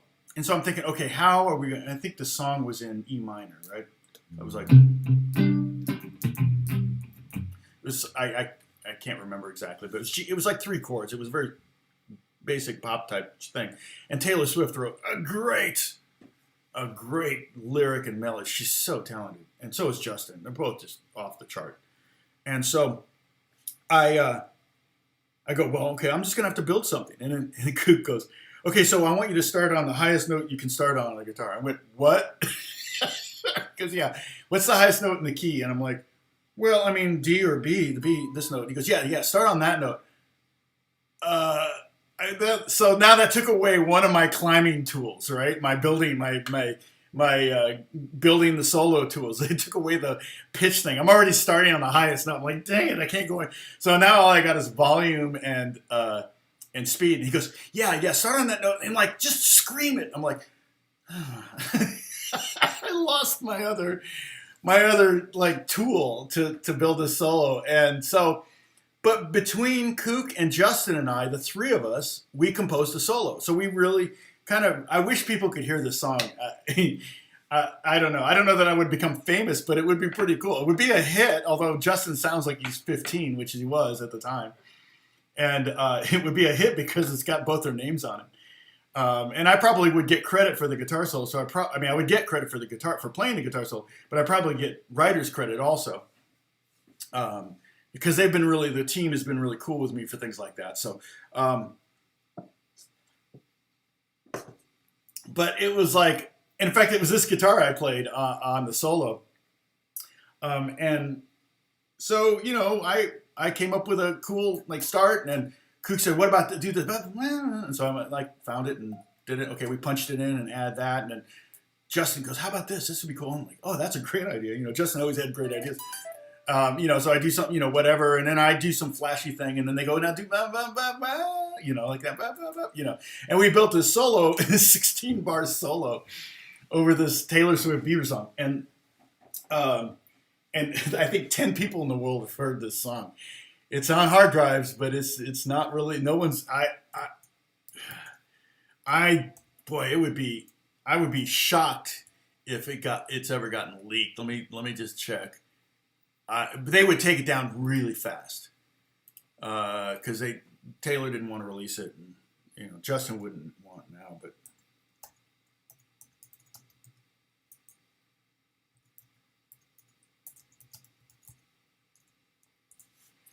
oh, this is up there. Angel, new song now, 3 years ago. Yeah, Staples Center. Oh, that was that. No. Ariana Grande, Taylor Swift, NPR, Tiny Desk. I'll have to watch that actually.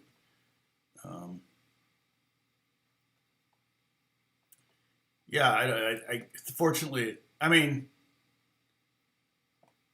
yeah, it's mostly just gossip videos. Okay. Anyway, it's all that to say, yeah, you've got certain tools that you can use. However, building a solo sometimes it can be more flatline. Like I played a solo I did last night for Apex Legends. I'm not playing the music. I'm just playing the solo, and I'm building. You can definitely hear it.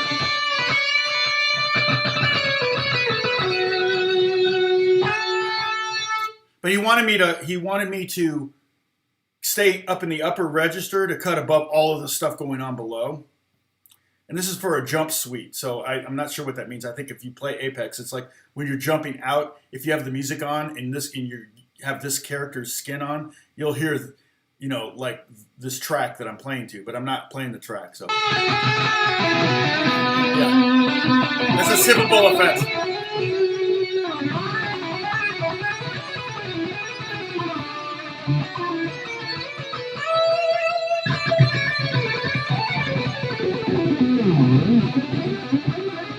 Speed.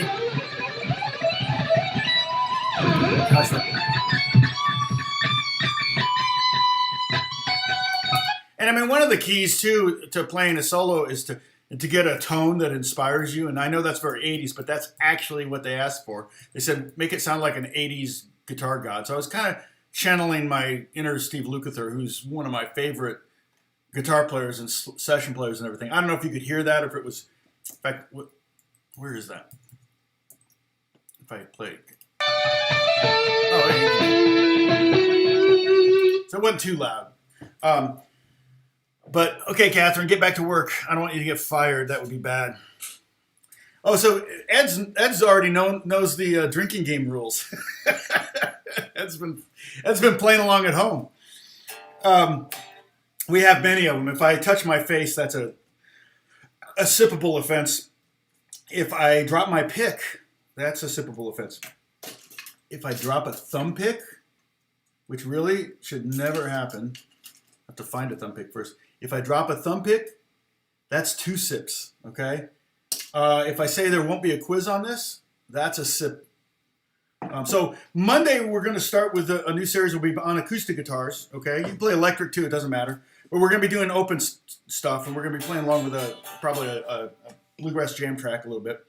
And we're going to be doing some scales. We're going to be learning some scales to use in bluegrass. Touch my face. See, there's an example. If I use air quotes, that's another sippable offense.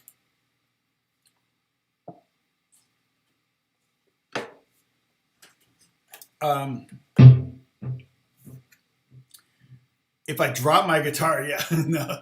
If I drop my guitar, it's the end of the stream. If I change guitars, that's a sippable offense. If I leave the room, that's sipping for to fill in the time. So if I say I had a band in high school called, if I express adoration towards my son, who sometimes shows up on the live stream, my oldest son, Alex. I have 12 kids. You like my resonator? Oh yeah, there it is back there. I don't have 12 kids. I have 3 kids. But Alex makes an appearance on my channel every now and then. He's a guitar player as well as a record producer. He's busy. He has been amazing. I'm so proud of him because, it's tough being a young musician because and I remember being a young musician, and you've got these 2 worlds, that you're trying to navigate through. One is creating something new and being an artist and making records and doing all that kind of thing, and trying to be that thing that you idolize, whether it's the next Radiohead or the next Beatles or whatever. You're trying, you want to go there, and but at the same time, you've got this. You got to pay the bills. That thing doesn't pay the bills, so you can do another job. But Alex is so good. He teaches. He does session work. He produces records for people. And so between all that stuff, he keeps them really busy. Okay, Becker, that's more important than this by far. So have a great time with your daughter. That's a must. I would insist on it. In fact, I would end the stream right now if you refused to go to be with your daughter. I would end this stream right now. Don't make me stop this car. Okay. I've listened to Billy Cobham's Spectrum album. Yes. No. Shoot. Is Al Di Meola and Alan Holdsworth on that? Is it old? It's an old one. I mean, there's so much great playing. I listened to a lot of that stuff back in the day. I listened to a lot of jazz fusion, Weather Report. Al Di Meola was a big, not so much Weather Report, but I listened to more Return to Forever. Billy Cobham, I think, was a member of Return to Forever. Was he not at some point? Maybe I'm confusing that. But Billy Cobham, also Stanley Clarke. And I got into Larry Carlton and Lee Ritenour. Lee Ritenour did a lot of kind of fusion jazz records. Carlton was more like rock jazz fusion. So those were big influences. I mean, the late 70s, early 80s records were pretty, and I'm mostly into jazz and kind of a jazz snob. I didn't really get into listening to pop music until I took a lesson with Carl Verheyen in '82 when I came out to LA to see if I wanted to move out here. And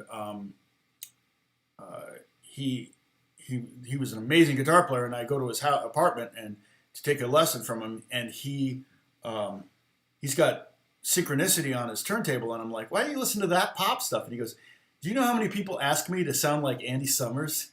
And I went, oh, right. Nobody's asking you to sound like Al Di Meola.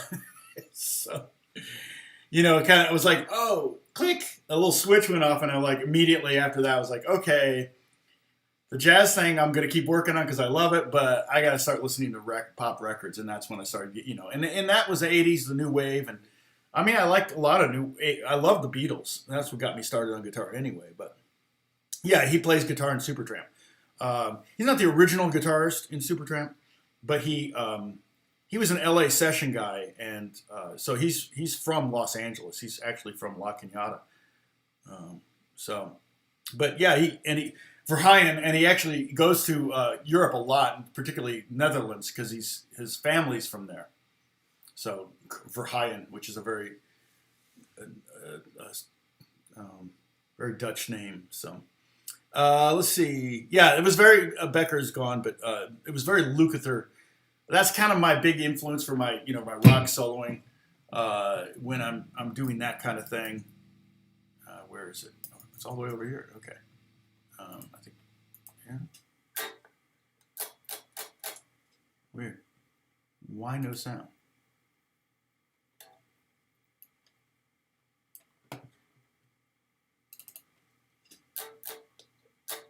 Oh. Huh.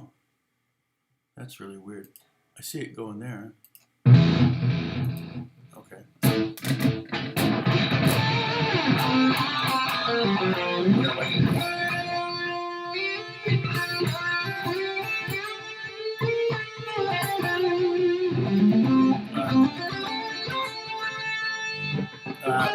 I can't remember now.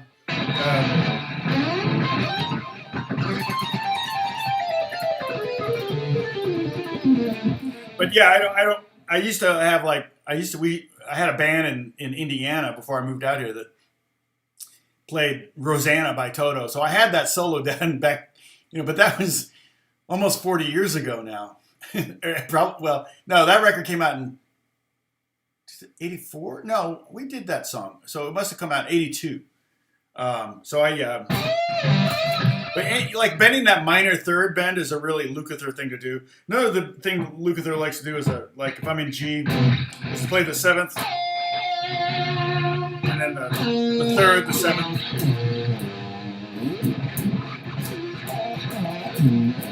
Sliding them like messy slides all the way down to those, or he'll do something.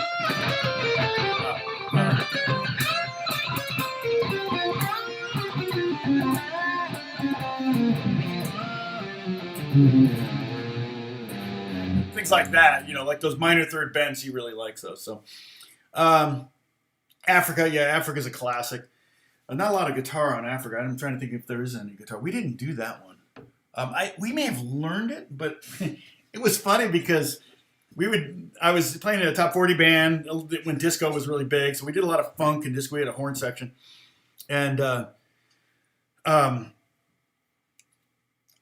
so we would learn a new song. Like one of the players in the band was like, "Oh, you got to check out." I remember we did "There Must Be Some Misunderstanding" by Genesis with Phil Collins singing lead. And it's a song called "Misunderstanding," and we learned it. And it didn't take it, but we spent a rehearsal learning it, and then another rehearsal. We put it in the set and everything. We go, okay, let's try that song. Of course, we memorized it, no charts or anything like that. And we did it, and I'm going to stand up here. The crowd was dancing like this, and if they're dancing like that, that song's not going to get played ever again.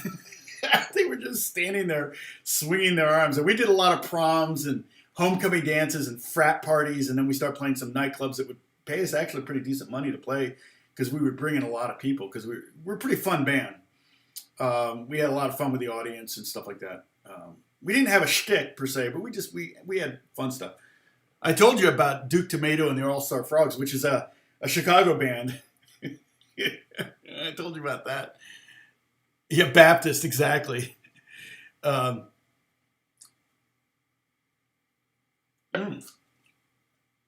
a great show, Rick. That's fun. Yeah, you can do car shows and socially distance, right?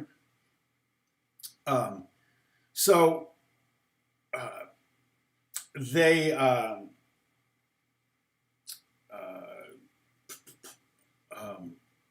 what was I going to say?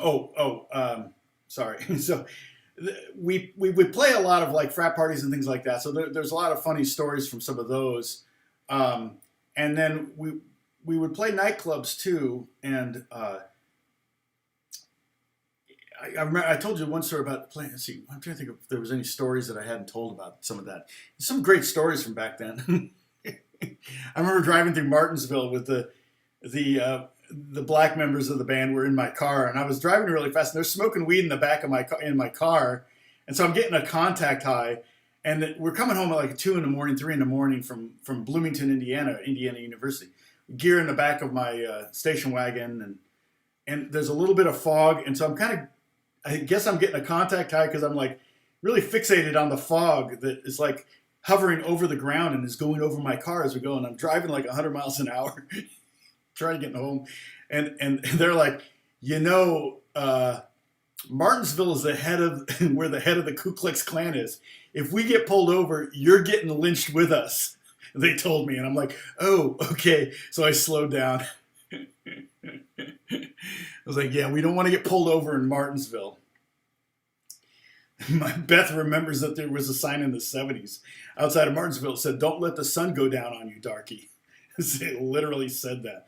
I'm like, yeah, well, it probably wasn't a city council member sign. It was probably just some farmer put that up or something. So I don't think it was endorsed by any government officials, but maybe tacitly.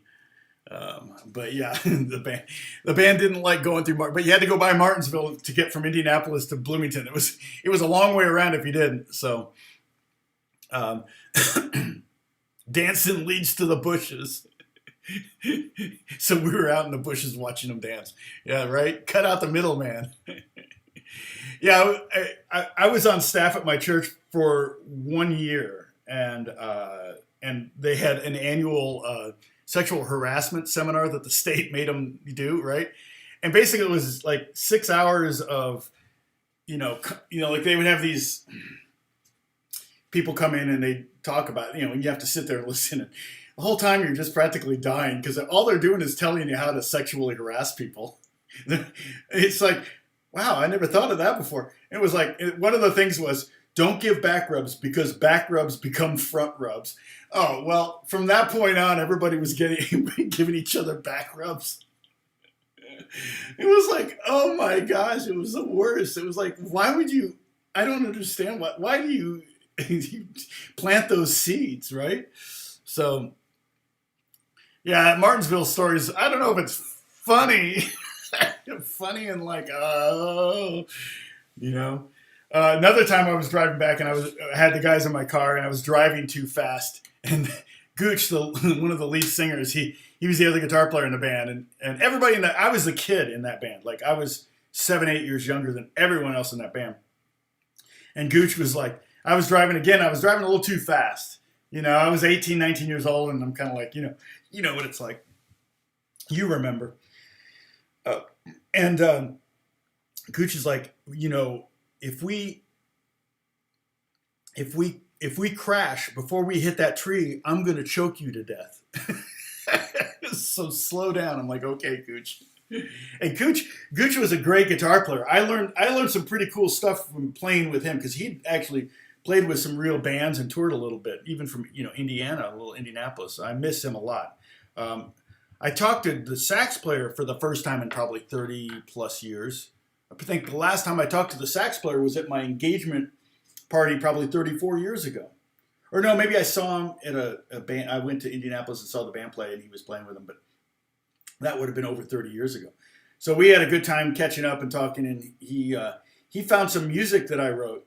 And it was really weird. I must have given it to him or something. He sent me a picture of it. It was like, wow, that's crazy. I talk to Charlie every now and then. I need to talk to Bruce, but it's just funny that, these people that, when you move out of town, you just lose touch with people. And I don't really have a lot of reasons to go back to Indianapolis. So anyway, let's see what's going on. Yes, Gooch, they did, yeah, they did know I have one eye, I think. I told you about the teacher that called me Deadeye every lesson, and after about 6 months, I said, "How did you know I was blind in one eye?" And he goes, "You're blind in one eye?" He stopped calling me Deadeye after that. Can you guys tell what eye it is? I think if I'm tired, you might be able to tell.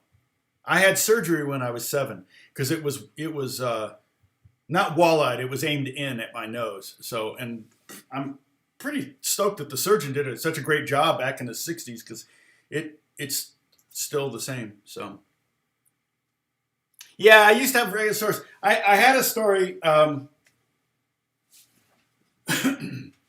had a story for today. I wish Diana were here, or Diane was here.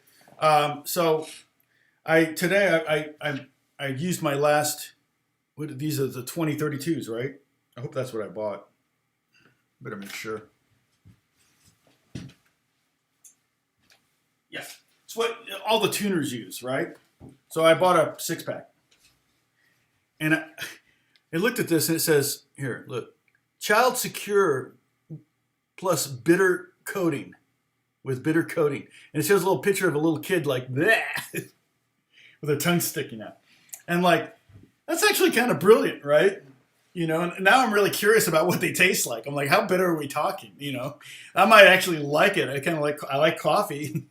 I like bitter, things. So, but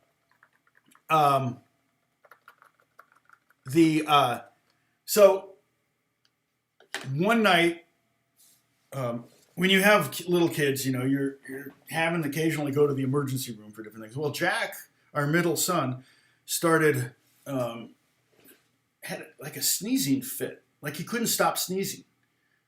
We're like, what's wrong, Jack? He's just sneezing. He's like, that's you. And we're like, what's going on? So we get the flashlight, we look up his nose, and there's something shiny in there. And like, what's up there? What is it? And so, it was we didn't know what it was. It was like, what's up there? And he wasn't quite old enough. I mean, I don't know if he could tell us, but he was sneezing nonstop. So we had to get in the car. We go to the hospital. You know, we take Alex and we wake up his brother up and we go, okay, we're going to the hospital. And we get to the hospital and they're looking up and it's like it's like a little watch battery, like not this size. These are bigger, but you know, the smaller ones. And it must have been in one of his toys.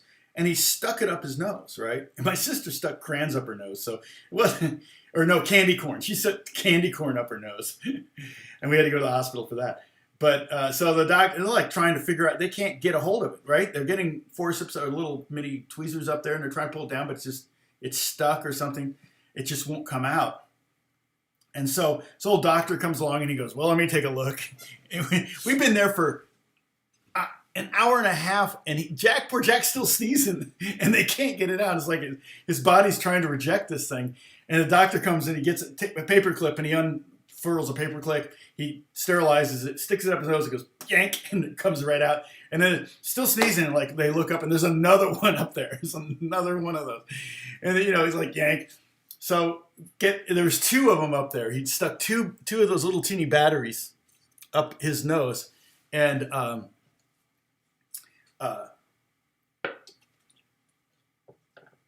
he basically we were asking him, Jack, why did you stick the batteries up your nose? We're driving home from the hospital. He goes, no pockets. I was like, oh my gosh. So we made sure that all of his pajamas had pockets from then on. Because the reason he stuck it was like, well, I got to put it somewhere. I'll lose it otherwise. I was like, oh my gosh. Let's see. Dennis, the town I grew up in was 50-50 Christian versus atheist. I played soccer there, and my team had both Christians and atheists, and I tried to be friendly with both, but apparently they didn't like that. Oh. I'm friendly to everybody. Michael Houghton. Are you new? And Kane, you've been here before. Oh, your son tried. Yeah, I'm really curious now. I got to remember when I take out. I need one. In fact, I've got a couple of dead ones. I'm like, this would make good. See, I need to do an actual YouTube video of this. Like, what is this bad? How bad is it? How bitter is it? It's like, oh my goodness. Oh, I'm sorry, Dennis. That's a bummer. Well, keep being nice to everybody. Don't worry about it. 3 sessions. Wait, what? Oh, I missed the first part of your, I think. Let's see. Michael, where are you? Where's your first comment? Oh, I'm not seeing it.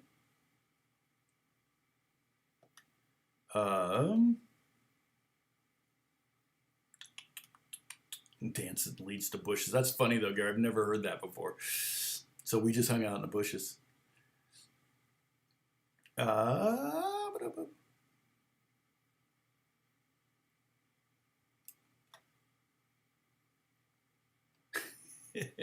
Well, I'm not sure, Michael, what you're referring to, 3 sessions, but anyway, if I was new. Oh, sorry. I forgot. I asked the question. See, it doesn't show up there if I ask it. I can't. Okay. So you've been here for 3. Okay. Well, I apologize. So Monday we're starting a whole new series though. So this one has been going on for 13 lessons, and you can see the different shapes we've been going over.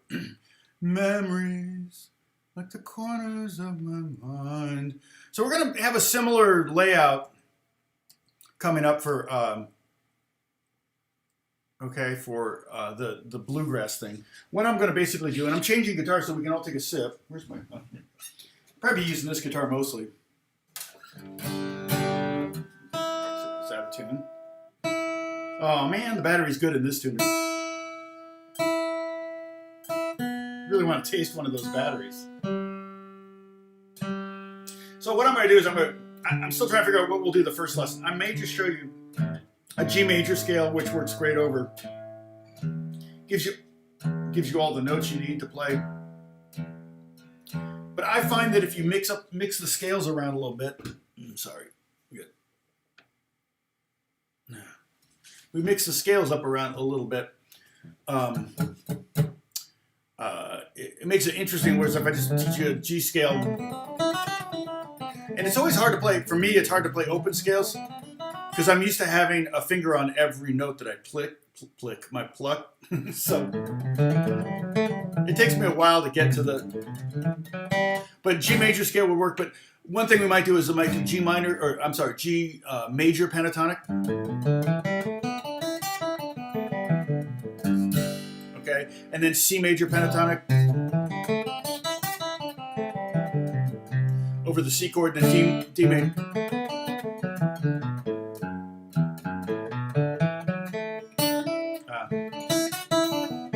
Oops, yeah, nope. And I think we did this before, and I liked actually fretting that B note rather than playing open B.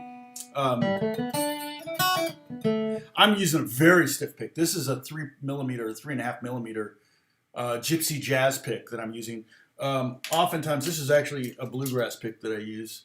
And these are Wiegand picks. I can give you the link.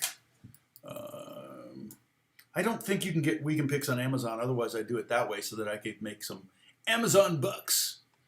Where is it? Let me just see if they're on Amazon. Dang, where? Oh, there it is. Okay. Wiegand picks. Somebody might be repackaging and selling them. No, I see all the others, all the other high-end ones though. Oh wait, no, here's somebody that sells them. Let's see. Oh yeah, no, there's some. No prices, which tells me they're probably out.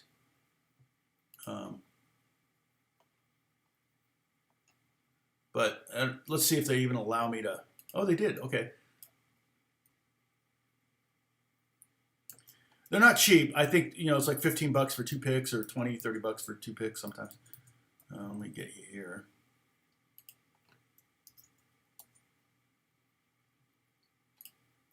All right.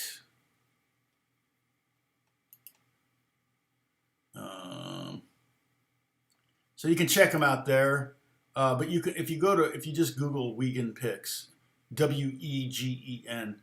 I really like his picks, and they're made in. I think he's in the Netherlands or in France.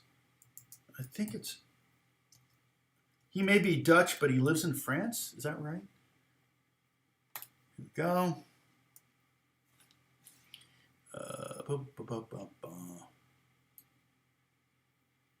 Netherlands. Yeah, he's in Netherlands. Lochem.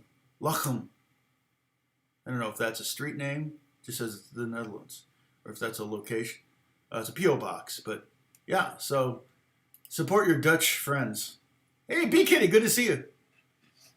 Oh, that's true. And I'll tell you what, I used to lose picks all the time, so I was really worried about getting picks that cost a lot of money because I'm like, I'm just going to lose them. They're going to end up in the washing machine, whatever. But like this pick I've had forever. In fact, actually, as a testament to the fact that if you spend money on a pick, you're likely to. I have a pick that I've had since, gosh, high school.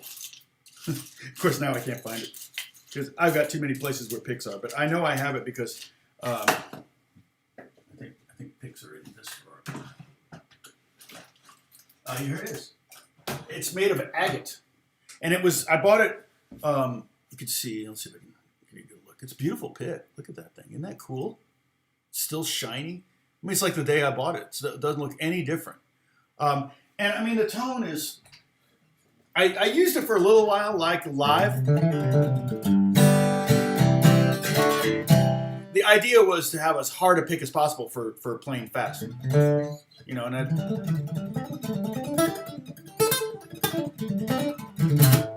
I guess it kind of is that. It does help a little bit, but the tone is kind of meh. Thank you, Holly. I'll see you later. You know what? I've gone over 2 hours now. I should log off. So we're going to start the bluegrass stuff on Monday. I'll decide between now and then whether I'm going to do just 1 scale or I'm going to do 3 scales for the first lesson.